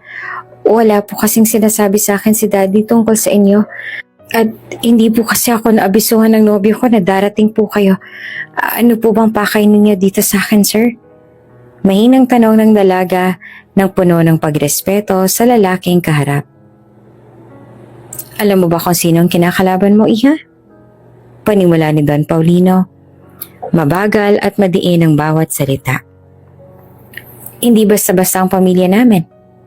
Ang pangalan ng Castrudes ay hindi pwedeng madungisan ng isang katulad mo. Napakuyom ng kamay si Veraya, ngunit nananatili siyang kalmado. Patuloy siyang nakinig sa bawat salitang sinasabi ng matandang lalaki sa kanya. Ramdam niyang hindi siya gusto ng matanda para kay Dandy. Pero sa likod ng kanyang isipan ay ang tanong na, kaya ko bang ipaglaban ang pagmamahalan namin ni Dandy? O dito na magtatapos ang relasyon namin? Payak pero tagos sa puso ang bawat salitang lumalabas sa bunganga ng matanda. Puno iyon ng panalait sa pagkatao at dating trabaho ni Veraya. Kahit pa binuo, nagbago na si Veraya, ay hindi niya naman maitatanggi ang sakit na dala ng kanyang nakaraan at kung paano siyang apakan ng iba dahil na rin sa kanyang pinagdaanan. Na wala naman silang alam kung anong dahilan kung bakit siya nasadlak sa ganoong trabaho. Nang tumahimik na si Don Paulino ay buong tapang na sumagot si Veraya ng, mahal ko po si Dandy at mahal din niya ako. Wala po akong ibang hangarin kundi ang maging totoo sa kanya. Hindi naman po naging problema sa aming dalawang nakaraan ko, sir. Naiintindihan po kita. Pero ang susundin ko po ay ang sasabihin ng inyong anak. Mahal? Napakababaw na salita. Sagot ni Don Paulino. Hindi mo ba naiintindihan? Ang relasyon ninyong dalawa ay hindi magtatagal. Isa ka lang serbidora sa isang bar. Anong alam mo sa mundo namin, Iha? Makakatulong ka ba kay Dandy na maisaayos ang kumpanya namin?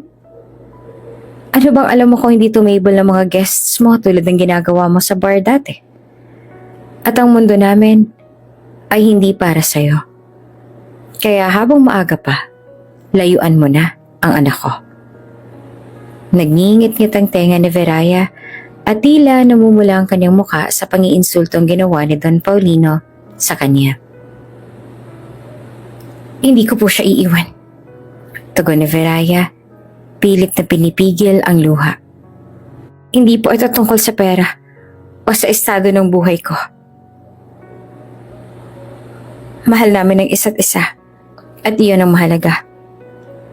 Alam po namin ang pinasok namin at kailanman ay hindi ko po sinagot ang inyong anak dahil lang po sa pera niya. Opo, totoo pong galing ako sa napakababang uri ng tao sa ating sosyedad. Pero hindi naman po ako linta na sip-sip na lang ng yaman sa aking nobyo. Alam po yan ng anak ninyo. Tumawa si Don Paulino ng mapait. Mahalaga? Anong magagawa ng pagmamahal kung ang pangalan namin ay nilalapastangan? Kahit pa ayaw mong aminin sa akin, alam kong perang kailangan mo.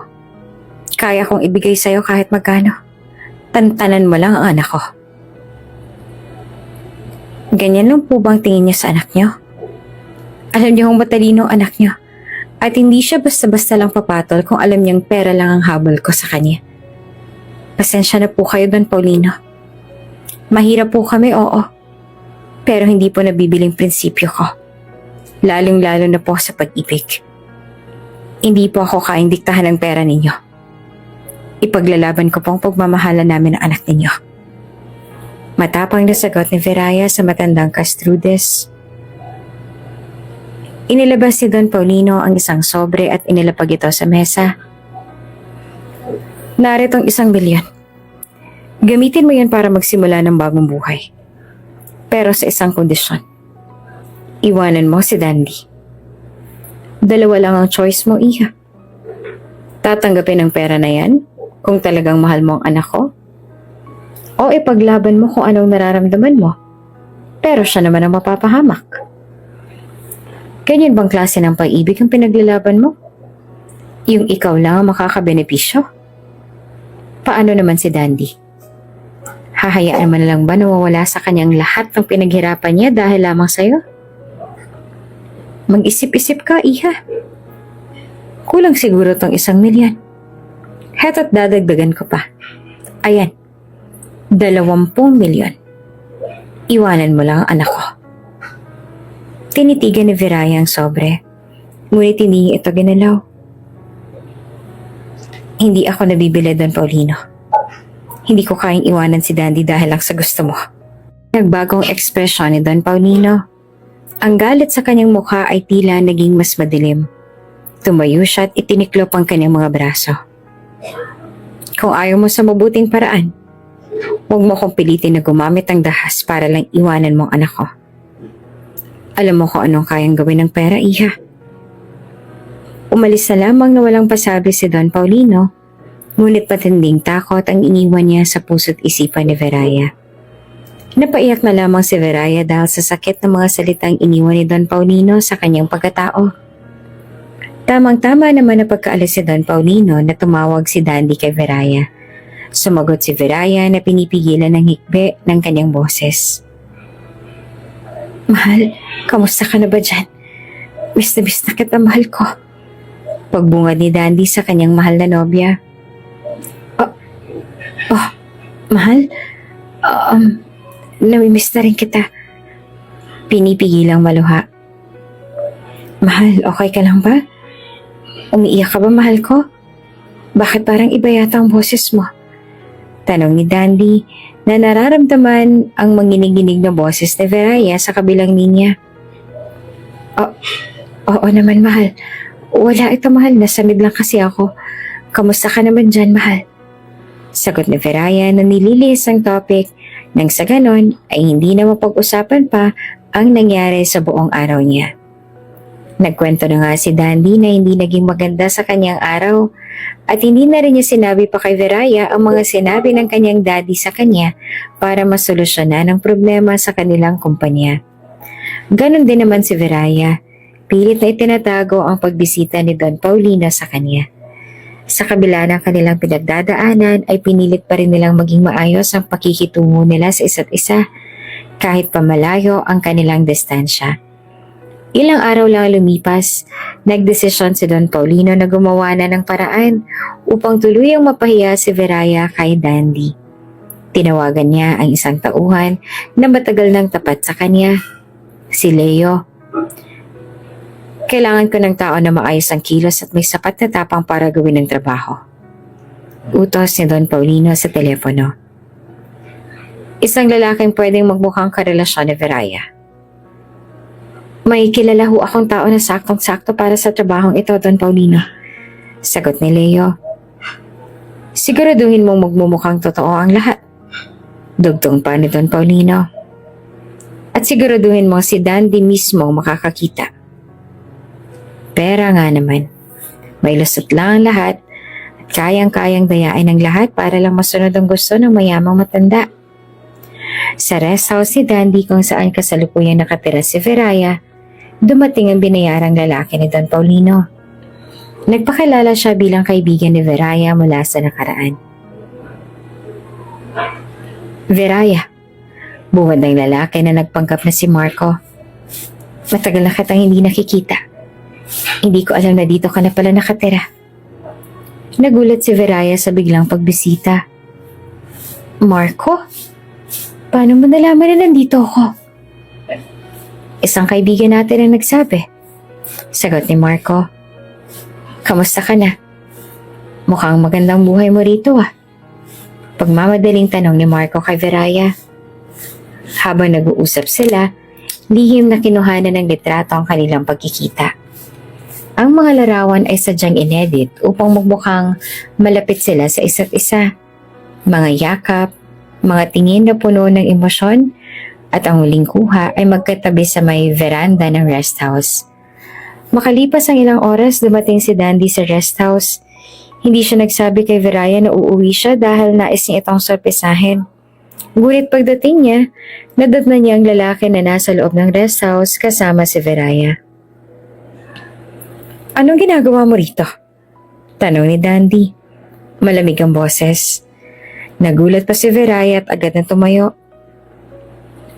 Dandy, hindi ito tulad ng iniisip mo. Hindi tulad ng iniisip ko? Putol ni Dandy. Sino siya? At bakit siya nandito? Kaibigan ko siya mula noon.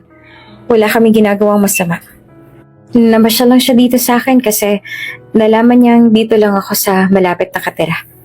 Paliwanag ni Veraya. Ngunit hindi maitatangging nahihirapan siyang kumbinsihin si Dandy. Napangunahan na ng duda si Dandy kaya kahit anong sabihin niya ay tila hindi na tinatanggap ni Dandy. Ito bang ginagawa mo pag wala ako dito? Nagpapapasok ka lang ng kahit na sinong lalaki kapag wala ako? Veraya naman. Hindi na ba talaga maaalis yung pagiging makate mo? O dahil wala lang ako't kumakati ka, kaya naghahanap ka ng iba para kumamot ng kate mo? Galit na sabi ni Dandy kay Veraya. At dito mo pa talaga naisipang gawin sa bahay kong kalandian mo? Kahit kailan talaga. Basta't malandi, hindi na nagbabago pa. Inis niya pang dagdag. Hindi naging maganda ang araw ni Dandy dahil patuloy na bumababa ang sales ng kanilang kumpanya. Nadagdagan pa ang kanyang inis nang mabalitaan niyang nagpasok ng lalaki sa kanyang bahay si Veraya. Kaya gano'n na lamang ang kanyang mga nasabi sa dalaga. Hindi niya naisip na maaaring makasakit siya ng damdamin ng kanyang nobya. Nagitngit ang buong katawan ni Veraya at pabalang niyang sinagot si Dandy. Ganyan na lang ba talaga ang tingin mo sa akin, Dandy? Ang liit ng tingin mo sa akin. Akala ko ba pinagkakatiwalaan mo ko? Ganito lang kadali sa'yo na yurakang muli ang pagkatao ko? Inayos ko ang buhay ko para sa'yo, Dandy. Natuwa na ako na naniwala ka sa akin na hindi na issue sa'yo ang Pasko. Pero heto ka ngayon, Dandy. Ikaw na mismo ang nagpamukha sa akin ngayon kung ano ako dati. Nakalimutan ko na kung ano ako dati dahil sa'yo. Pero ikaw din ang muling sumira ng buhay ko ngayon. Parang binuhusan ng malamig na tubig si Dandy nang marinig ang mga sinabi ni Veraya sa kanya. Hindi niya na mababawi ang kanyang masasakit na salitang binitawan kay Veraya. Bago pa muli makapagsalita si Dandy, ay dumating na si Don Paulino, dalang mga litrato ni Veraya at Marco. Tingnan mo ito, Dandy. Sabi ng matanda habang pinapakita ang mga kuha. Ito bang sinasabi mong pagmamahala ninyo? Isang babae na may ibang lalaki sa likod mo? At ang kapal pa ng mukha dahil dito pa mismo sa sarili mong bahay dinadala at ginagawang kalandian. Hindi na makapagsalita pa si Veraya. Nangihina na siya tila hihimatayin na sa hiya at pagkatismaya. Nanginginig ang mga kamay ni Dandy habang tinitingnan ng mga litrato. Ang galit at sakit ay unti-unting bumabalot sa kanya. Veraya, paano mo ito nagawa sa akin? Dandy, hindi totoo ang mga yan. Hindi ako nagtataksil sa'yo. Umiiyak na paliwanag ni Veraya. Hindi totoo? At anong paliwanag mo sa mga larawang to? Kitang-kita naman dito, Veraya, oh. Ano to? Peke? Ganun ba? Tanong ni Dandy, puno ng hinanakit.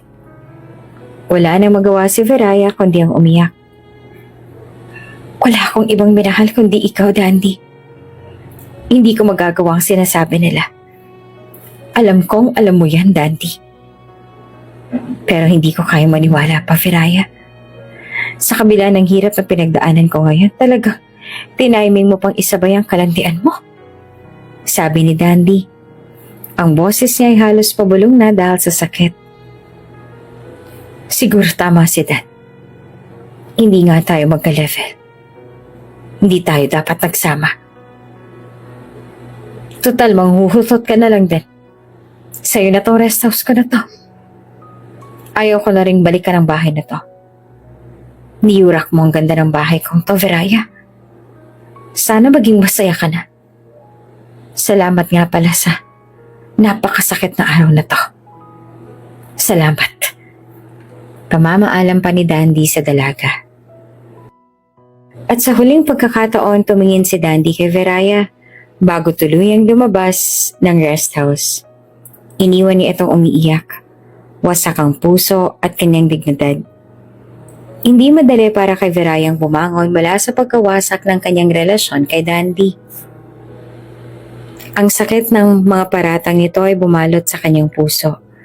Ngunit alam niya ang kailangan niyang magpatuloy, lalo na't dala-dala niyang responsibilidad ng isang bagong buhay.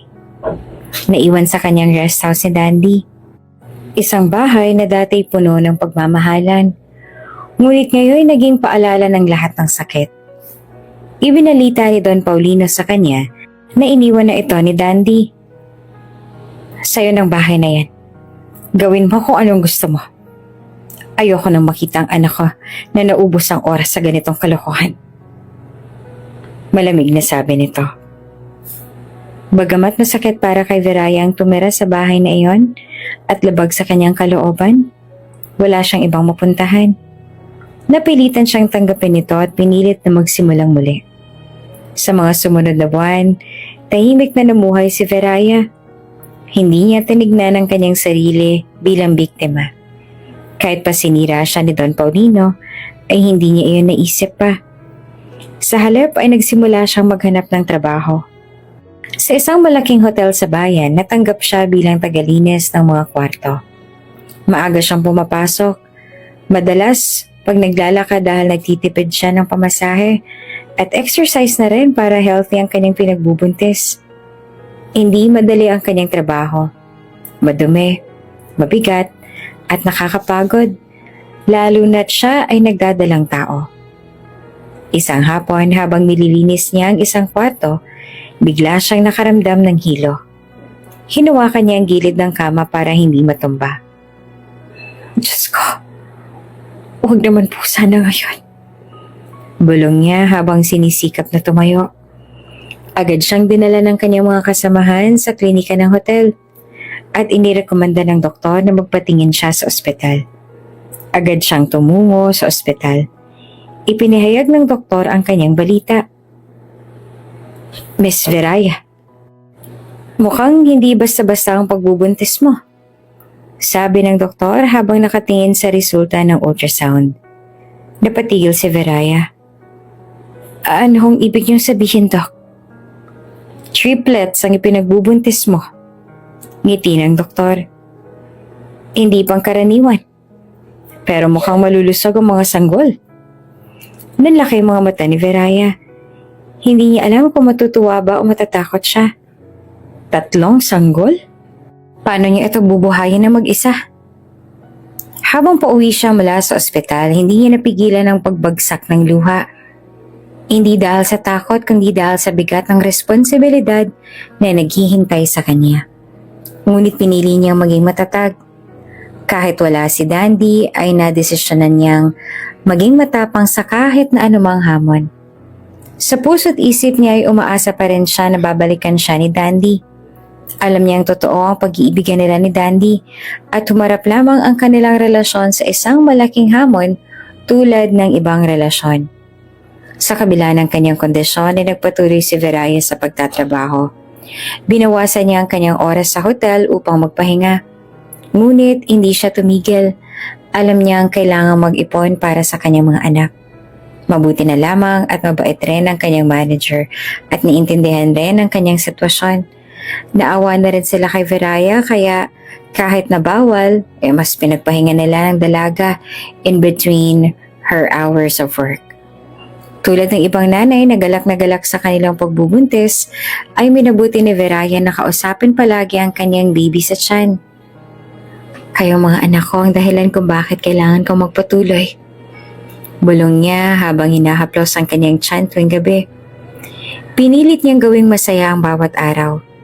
Pininturahan niya ng mas magaan na kulay ang loob ng rest house at inayos ang isang silid para sa kanyang magiging mga anak. Kahit mag-isa, nagkaroon siya ng lakas mula sa pagmamahal na nararamdaman niya para sa kanyang mga dinadala. Isang araw habang papasok si Veraya sa ospital para sa kanyang monthly check-up, may nakakita sa kanya, si Edwin, isang matagal ng kaibigan ni Dandy. Hindi makapaniwala si Edwin sa nakita. Veraya? Tanong nito habang palapit. Ikaw ba yan?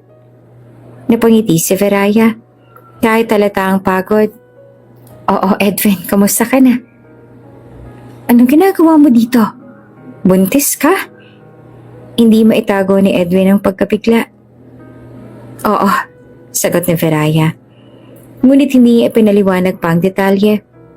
Pagkatapos ng kanilang pag-uusap, agad na tinawagan ni Edwin si Dandy. Pare, nakita ko si Veraya kanina. Buntis siya. Sabi ni Edwin sa telepono. Nanlamig si Dandy sa narinig. Naisip niya rin na baka nga siya ang ama ng dinadala ni Veraya. Ano? Buntis siya? Oo, pero parang hindi na rin naman mahalaga. Balita ako nagpa-abort na siya. Dagdag pa ni Edwin na hindi naman niya kumpirmado kung talaga ngang nagpahulog ang lalaka. Siguro ay nahiya siya kasi alam niyang kasalanan yon. Baka natakot na malaman mong hindi ikaw ang ama. Nagdilim ang paningin ni Dandy. Sa isip niya, pinatayayan lamang nito ang kaniyang hinala na hindi siya kailanman minahal na Veraya. Na tama ang sinabi ng kanyang ama. This time, mas pinanigan ni Dandy ang dikta ng kanyang nasaktang puso kesa sa totoong nararamdaman niya para kay Veraya. Alam naman niyang naging tapat si Veraya sa kanya, ngunit madiin lang din talaga ang dikta ng pagsubok sa kanilang dalawa ni Veraya. Sa dinami-dami na rin ang kanyang iniisip, ay mas pinili niya na lamang na iwasan na ang kanyang pag-iisip pa patungkol kay Veraya. Habang lumalaki ang tiyan ni Veraya, dumaan siya sa maraming pagsubok. Madalas siyang mahilo at minsan ay hindi niya na kayang magtrabaho ng buong araw. Ngunit hindi siya sumuko. Ang bawat hampas ng buhay ay tinanggap niya bilang hamon na kailangang lampasan. Pinilit niyang manatiling positibo. Naghanap siya ng online ng mga racket, paggawa ng crafts, pagbenta ng mga lutong pagkain at kahit anong mapagkakakitaan habang siya'y nasa bahay. Hindi ko kayo susukuan mga anak. Pangako niya sa kanyang tiyan. Kahit anong mangyari, gagawin ko ang lahat para sa inyo. Nang makapanganak na si Veraya, ay mas hinigitan niya pa ang kapit sa kanyang pananampalataya. Sa madilim na silid, tahimik na nakahiga si Veraya habang mahigpit na niyayakap ang isang maliit na bata. Sa tabi niya ay dalawa pang sanggol ang nakahimlay sa kanilang curb. Tumulo ang mga luha sa kanyang mga mata. Luha ng kaligayahan at pangungulila. Nanganak na siya sa wakas. At sa harapan niya ngayon ay ang 3 bunga ng pag-ibig niya kay Dandy. Mga anak, kayo ang dahilan kung bakit pipilitin kong maging matatag. Mahal na mahal ko kayo. Mahina niyang bulong habang pinagmamasdan ang kanilang mga mukha. Pinangarap niyang ibalita ito kay Dandy. Hawak niya pa ang cellphone, ilang beses nang sinubukang pindutin ang numero ng lalaki. Pero nang aksidenteng makakita siya ng magazine na may headline na Upcoming Wedding of Dandy Castrudes and Samantha Ong, a business power couple. Tila may sumabog sa dibdib niya. Agad na siyang nagkaroon ng pag-aalinlangan. Muli niyang minaliit ang kanyang sarili. Napaisip siya na wala na nga siyang laban sa babaeng na itakda ng ikasal sa dati niyang nobyo. Ikakasal na siya. Bulong niya sa sarili habang tumutulo ang luha. Napaluhod siya sa sahig. Mahigpit na niyakap ang magazine at tahimik na umiyak. Ang puso niyang umaasa ay tila bagang pinutulan ng pag-asa. Wala na nga talagang pag-asa ang kanilang pagmamahalan dahil ikakasal na ang dating nobyo. Wala din siyang laban kay Samantha dahil mayaman si Samantha. Napakaganda at alam niyang si Samantha ang makakatulong sa kanya para maisaayos ang kanilang nasirang kumpanya. Ano nga ba naman ang maiko-contribute ko kay Dandy? Wala naman akong yaman na pwedeng ibigay sa kanya nang sa ganan ay maibsan ang kanyang hirap. Pinapalaya na kita, Dandy. Isinasara ko na ang chapter nito ng buhay ko. Nakasama ka. Sana'y lumigaya kang tunay sa piling niya. Sana'y alagaan ka niya ng mabuti tulad ng pag-aalaga at pagpapasaya ko sa'yo sa tuwing kasama kita. Tahimik na sambit ni Veraya sa kanyang sarili habang yakap-yakap ang magazine na merong headline picture ni Dandy at Samantha. Makalipas ang 5 taon, nakatayo si Veraya sa harapan ng kanilang maliit ngunit maaliwalas na tindahan ng mga organic na produkto. Yung dating pagbebenta ni Veraya ay nagbunga ng maganda. Napalaki niya ang kanyang munting negosyo noong siya'y buntis pa lamang sa kanyang triplets. Tinalikuran man ng tadhana si Veraya ay hindi naman siya binitin ng grasya. Binuhusan siya ng Panginoon ng umaapaw na grasya dahil tiniis niya ang lahat at hindi niya isinuko ang kanyang pananampalataya at pagiging mabuting tao. Hindi na muling nag-entertain ng maniligaw pa si Veraya. Nananatiling para kay Dandy ang kanyang puso magpasa hanggang ngayon. Sa isip niya ay hindi na nga talaga kayang palitan ng kahit na sinong lalaki ang markang iniwan ni Dandy sa kanyang puso. Bagamat sinaktan siya nito bago pa man siya iwan ng binata, ay hindi na analantana pa ni Veraya ang sakit na idinulot ng mga salita ni Dandy. Mas tinignan niya pa rin ang kabutihang dala ni Dandy sa kanyang buhay. Mahirap na rin kasi magtiwala para kay Veraya. Ayaw niyang muling masaktan kaya kinaya niya na lamang palakihin ang kanyang mga anak ng mag-isa. Kahit hindi madali pero sapat ng inspirasyon ang kanyang triplets para magpatuloy siya at maging masaya para sa kanyang buhay. Habang abala sa kanyang tindahan ay andun sa likod niya, makikita ang 3 malulusog at masisiglang bata na naglalaro. Laking pasasalamat ni Veraya na hindi na kailangan pang magtrabaho sa malayo para buhayin lamang ang kanyang triplets. Sapat na rin ang kinikita niya sa kanyang tindahan para ma-provide ang lahat ng pangangailangan ng kanyang 3 anak, maging ang pangangailangan ng kanyang nanay na may sakit. "Mami, tingnan mo, ang bilis ko na pong tumakbo!" Sigaw ni Didi, ang pinakamatapang sa triplets. "Huwag kang papalayo masyado, ha?" Sagot ni Veraya habang pinagmamasdan ng kanyang anak. Sa tuwing nakikita ni Veraya ang kanyang triplets ay hindi niya pa rin maiwasang hindi maisip si Dandy. Paano ba naman kasi, 3 sila ay magkamukha at kuhang-kuha talaga ang lahat ng features ni Dandy. Magkakaiba sila ng pag-uugali pero lahat din ng kanilang ugali ay nagsasalamin din sa ugali ni Dandy noon. Bumalik si Dandy sa kanyang rest house nang walang abiso. Yung mismong tinitirhan ni Veraya. Hindi niya ito napuntahan mula nang iwan ito kay Veraya. May mga papeles pa pala siyang naiwan sa rest house. Mga titulo ng ilan sa mga lupang nabili niya noong sila pa ni Veraya. Pagbukas niya ng gate, sinalubong siya ng 3 bata. "Daddy!" Sabay-sabay nilang sigaw habang tumatakbo papalapit sa kanya. Natigilan si Dandy. "Anong daddy?" tanong niya. Halatang naguguluhan. Sumunod si Veraya mula sa loob ng bahay at nanlaki ang mata nang makita si Dandy. Hindi niya napigilan ang mapangiti. At parang muling bumalik ang tibok ng kanyang puso. "Dandy," mahinang tawag niya. "Veraya?" tanong ni Dandy halatang gulat. "Sinong mga batang to?" Si Didi, at si Dada." Sagot niya na nanginginig ang boses. "Mga anak ko." "Anak mo? Di ba nagpalaglag ka?" tanong ni Dandy habang tinitingnan ng 3 bata. Napansin niya ang kamukhang-kamukha niya ang mga ito. Hindi sumagot si Veraya. Ngunit naglalaro ang mga mata niya sa damdaming muling nagising sa puso niya.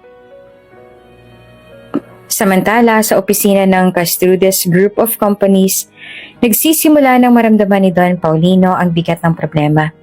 Patuloy ang pagkawala ng pondo ng kumpanya at halos wala nang mapagkunan upang ituloy ang mga proyekto. Akala niya ay masasagot ng kasal ni Dandy at Samantha ang pagkakalugi ng kanilang kumpanya. "Dandy, kailangan natin tong ayusin." Galit na sabi ng kanyang ama nang bumalik siya sa opisina. Alam ko, Dad. Iniimbestigahan na natin ito. Sagot niya na halata ng stress. Habang sinusuri ang mga dokumento, napansin ni Dandy ang ilang anomalya na konektado sa mga account na hawak ni Samantha. Nang dinala niya ito sa IT team, natuklasang matagal nang pinapakialaman ni Samantha ang sistema ng kumpanya. Siya palang dahilan ng unang pagkawala ng pondo, 5 taon na ang nakakaraan. At siya pa rin ang nasa likod ng kasalukuyang mga issue. Hindi ako makapaniwala. Bulong ni Dandy sa sarili. All this time, pinapaikot ng pala ako ni Samantha sa palad niya. Walang hiya siyang babae. Ginagago niya lang pala ako, pati ang daddy ko. Siya lang palang may pakanahan itong lahat. Hindi ko lubos maisip na ganong kahudas ang utak niya. Galit na sabet ni Dandy. Sobrang nagagalaiti si Randy sa galit sa ginawa ni Samantha. Buong akala niya ay nagsisisi na si Samantha nung nagpakasal sila pero pinaikot niya lang pala si Dandy. Si Samantha ang naging rason kung bakit nagkandalabo-labo ang buhay niya at maging ang masayang buhay sana nila ni Veraya. Punong-puno ng pagsisisi si Dandy sa kanyang naging desisyon na pagpapakasal kay Samantha. Sobrang stress na si Dandy. Ang dami niyang iniisip at dagdag pa sa kanyang stress ang idinulot na gulo ni Samantha sa kanilang kumpanya. Minabuti niyang lumabas at lumanghap muna ng hangin. Habang nagdadrive ay naisipan niyang muling bumalik sa rest house niya kung saan nakatira si Veraya at ang kanyang triplets. Sa muling pagbalik ni Dandy sa rest house upang magpahinga mula sa gulo ng kumpanya, nakita niya si Veraya na naglalabas sa hardin habang pinapanood ang mga anak. Sa bawat kilos ni Veraya parang nabuhay muli ang kanyang alaala ng pagmamahala nila. Sa pagpasok niya sa mismong bahay ay muli niya nagdama ang kapanatagan ng kanyang isipan. Hindi niya kailanman naramdaman ang ganong klaseng kapayapaan. Doon lamang talaga sa rest house na iyon, kasama si Veraya. Sobrang namiss ni Dandy ang ganong klaseng katahimikan ng puso't damdamin. Veraya, ang tawag niya. Lumingon si Veraya at agad na napansin ang lungkot sa mata ni Dandy. Oh, may mga naiwan ka pa ba na dapat mong kunin? Tanong ni Veraya nang makita niyang muli ang dating nobyo. Hindi. Wala naman ako nakalimutan. Gusto ko lang sanang magpalamig eh. Ang init kasi sa Maynila. Dito kasi nakaka-relax ang hangin. Sagot ni Dandy na hindi nagpapahalata ng kanyang nararamdaman kay Veraya. Ganun ba? Sige, palagi ka namang welcome dito. Bahay mo pa rin naman to, Dandy. Marahang sagot ni Veraya na may halong kilig at tuwa. Buti naman, Veraya. Sagot ni Dandy. Napabuntong hininga si Dandy na agad namang napansin ni Veraya. Ang lalim nun ha. May problema ka ba, Dandy? Tanong niya. Ang dami kong gustong itanong sa'yo. Sagot ni Dandy. Parang kinakabahan naman yata ako sa mga magiging tanong mo pero pwede naman nating pag-usapan. Pero baka gusto mo munang kumain. Sagot ni Veraya na tila nais palambutin ang sitwasyon. Habang kumakain sila ng dala ni Dandy na merienda, hindi maiwasan ni Dandy na pagmasdan ng 3 bata na tila salamin ng sarili niyang pagkatao. Unti-unti nang naglalaro sa isip niyang posibilidad. Mga anak niya ba sila? Ngunit hindi niya pa magawang itanong ito kay Veraya. Habang nakatitig siya kay Veraya ay muli niyang naalala ang mga ngiti ni Veraya noon na kay tamis at nagbibigay ng nuot ng kaligayahan sa kanyang puso sa tuwing nakikita niya ito. Parang walang nagbago sa damdamin ni Dandy nang muli niyang makita ang matamis na ngiti ni Veraya. Masayang pinagsaluhan ni Dandy at Veraya ang meriendang dala niya. Habang nagkukwentuhan sila ay masaya ring tumatakbo ang mga bata sa kanilang likuran. Bagay na mas lalo pang nagbigay ng kapanatagan kay Dandy. Hindi nga maintindihan ni Dandy pero giliw na giliw siya sa triplets ni Veraya. Hindi niya alam kung saan galing ang saya pero kakaibang saya ang dala ng bawat halakhak ng mga batang masayang naghahabulan sa kanilang likuran. Biglang na-miss ni Dandy ang ganitong pakiramdam. Muling nagkapalagayan ng loob si Dandy at Veraya, ngunit nakadistansya pa rin si Veraya. Kahit pa nasaktan siya noong may respeto pa rin siya sa pagiging mag-asawa ni na Samantha at Dandy. Alam niyang kaibigan na lang talaga ang pwedeng mamagitan sa kanila ni Dandy. Nang tila natahimik na ang kanilang paligid ay dahan-dahan na rin tinanong ni Dandy si Veraya tungkol sa tatay ng kanyang mga anak. Veraya, huwag kang magagalit sa akin ha. Hindi naman sa nangihimasok ako sa buhay ninyo pero nakailang bisita na ako rito pero hindi ko pa nakikita ang tatay ng triplets mo. Nagtatakang tanong ni Dandy. Biglang nanlaki yung mga mata ni Veraya. Hindi niya inaasahan ang ganong tanong mula kay Dandy. Tatay nila? Wala eh. Iniwan din ako. Hindi rin kami nagtagal kasi hindi niya kasi ako kayang buhayin. Pagsisinungaling pa ni Veraya. Ayaw na ni Veraya na mag-isip pa ng kung ano si Dandy kaya gano'n na lamang ang isinagot niya sa dating kasintahan. Nang sa ganon ay hindi na siya mabagabag pa ng kung ano mang iisipin. Ayaw din naman ni Veraya na maging sanhi pa siya at ang kanyang mga anak ng away ni na Samantha at Dandy. Nire-respeto niya rin kasi ang desisyon ng dating kasintahan na pinili nito si Samantha kesa sa kanya. Kahit pa paano ay marunong din namang lumugar si Veraya. Kahit pa ang totoo, ay siya pa rin ang tanging gusto ni Veraya. Na siya pa rin ang sigaw ng kanyang puso. Kahit pa kapansin-pansin ang pag-aalinlangan ni Veraya, tinanggap na lamang ni Dandy ang kanyang eksplanasyon nang wala ng kahit na anong tanong. Noong araw na iyon ay hinayaan niya na lamang si Veraya sa kung ano ang kanyang sinabi at hindi na inusisa pa ang bawat detalye ng kanyang buhay. Sa kabila ng mga suliranin sa kumpanya at mga tanong ng kanyang puso, nagsimula nang makita ni Dandy ang kahalagahan ng muling pag-aayos ng kanyang buhay. Tila nawala na kasi siya ng pag-asa nang malaman niyang niloloko lang din talaga siya ni Samantha.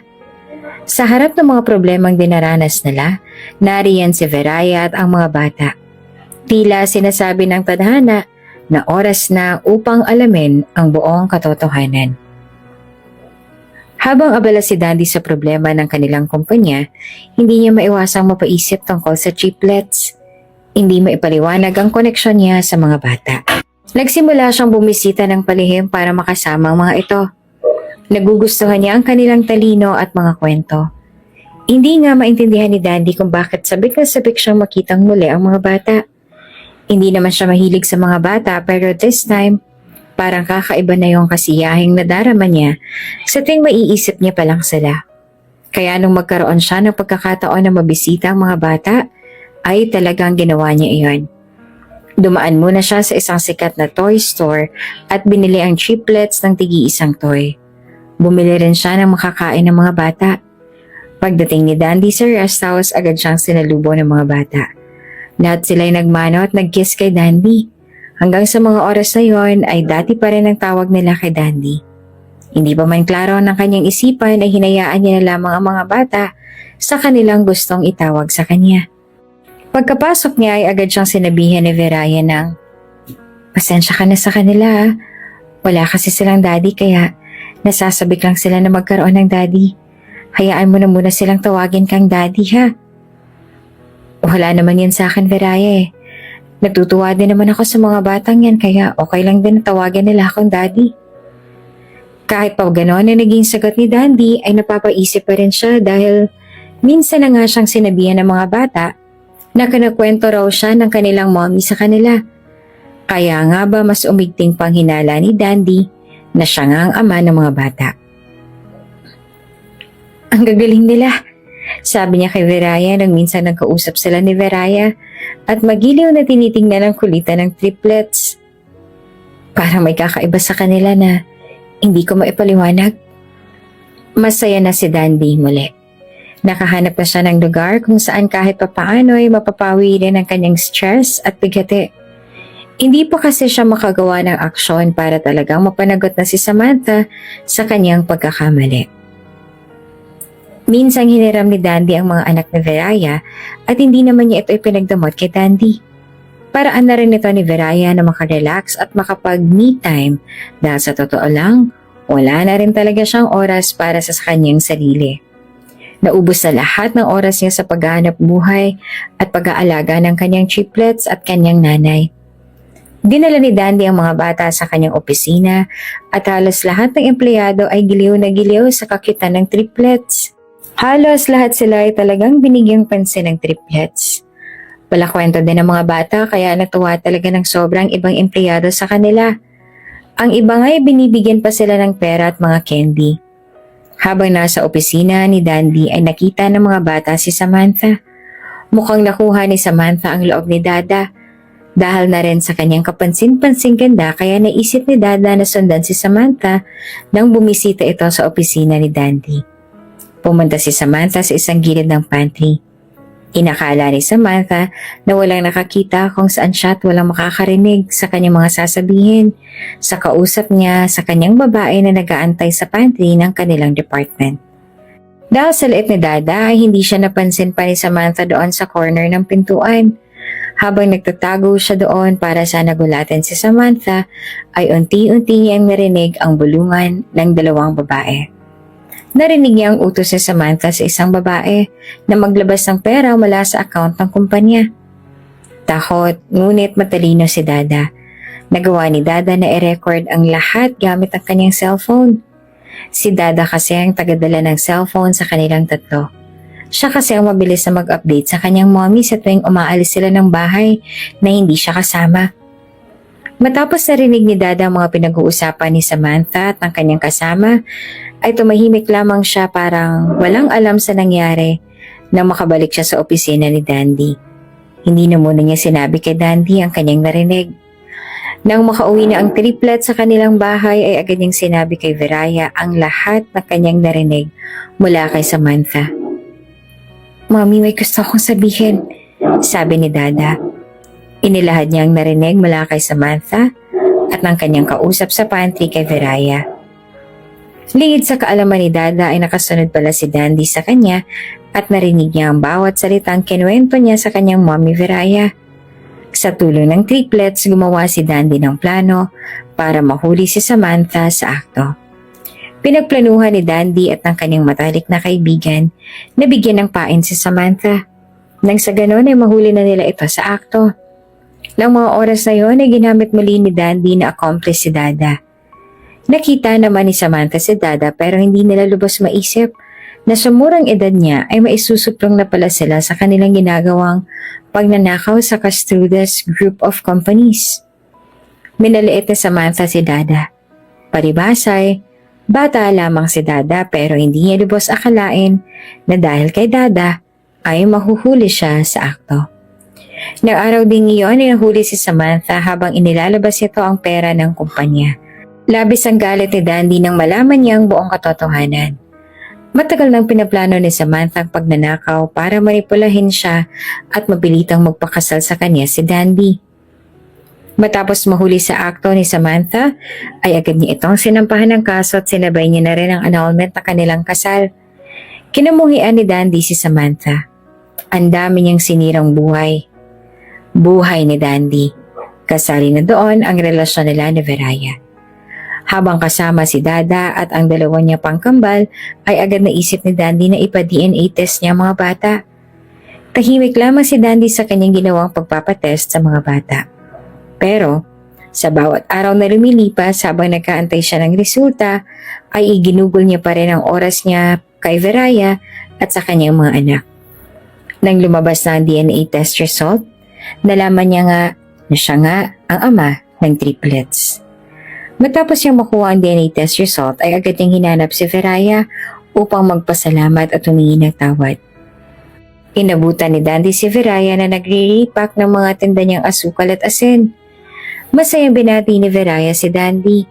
Nakadistansya pa rin ang kanyang sarili kay Dandy, ngunit si Dandy ay agad na lumapit kay Viraya at hinawakan ang kanyang mga kamay.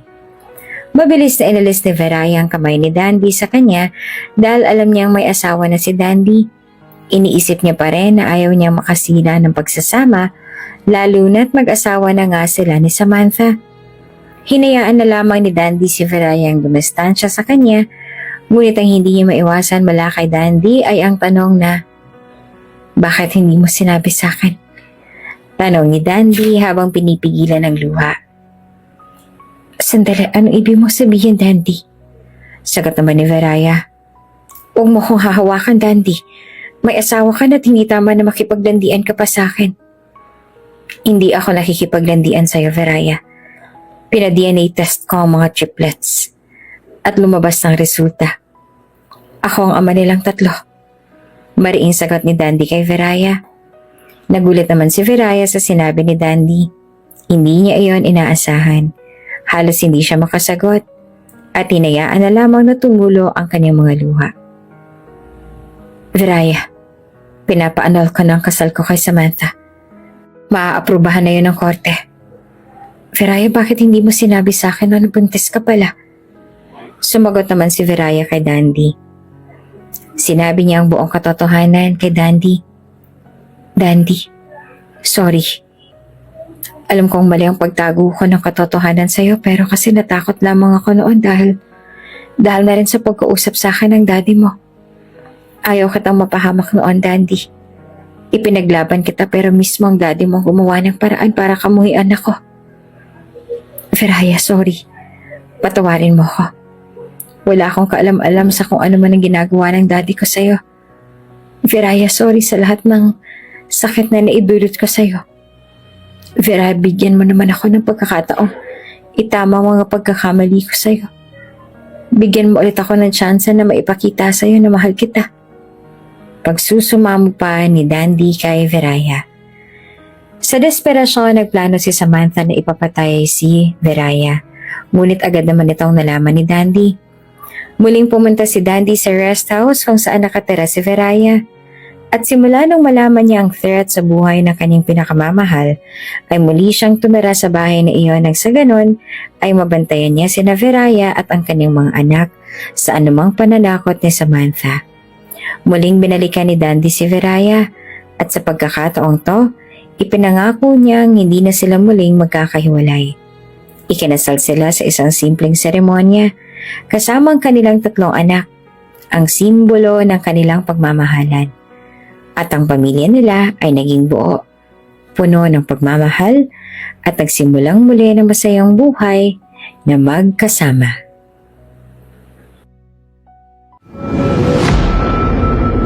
Bago ka pa lang sa channel na ito, Ate Jane TV, huwag kalimutang pindutin ang notification bell and subscribe button.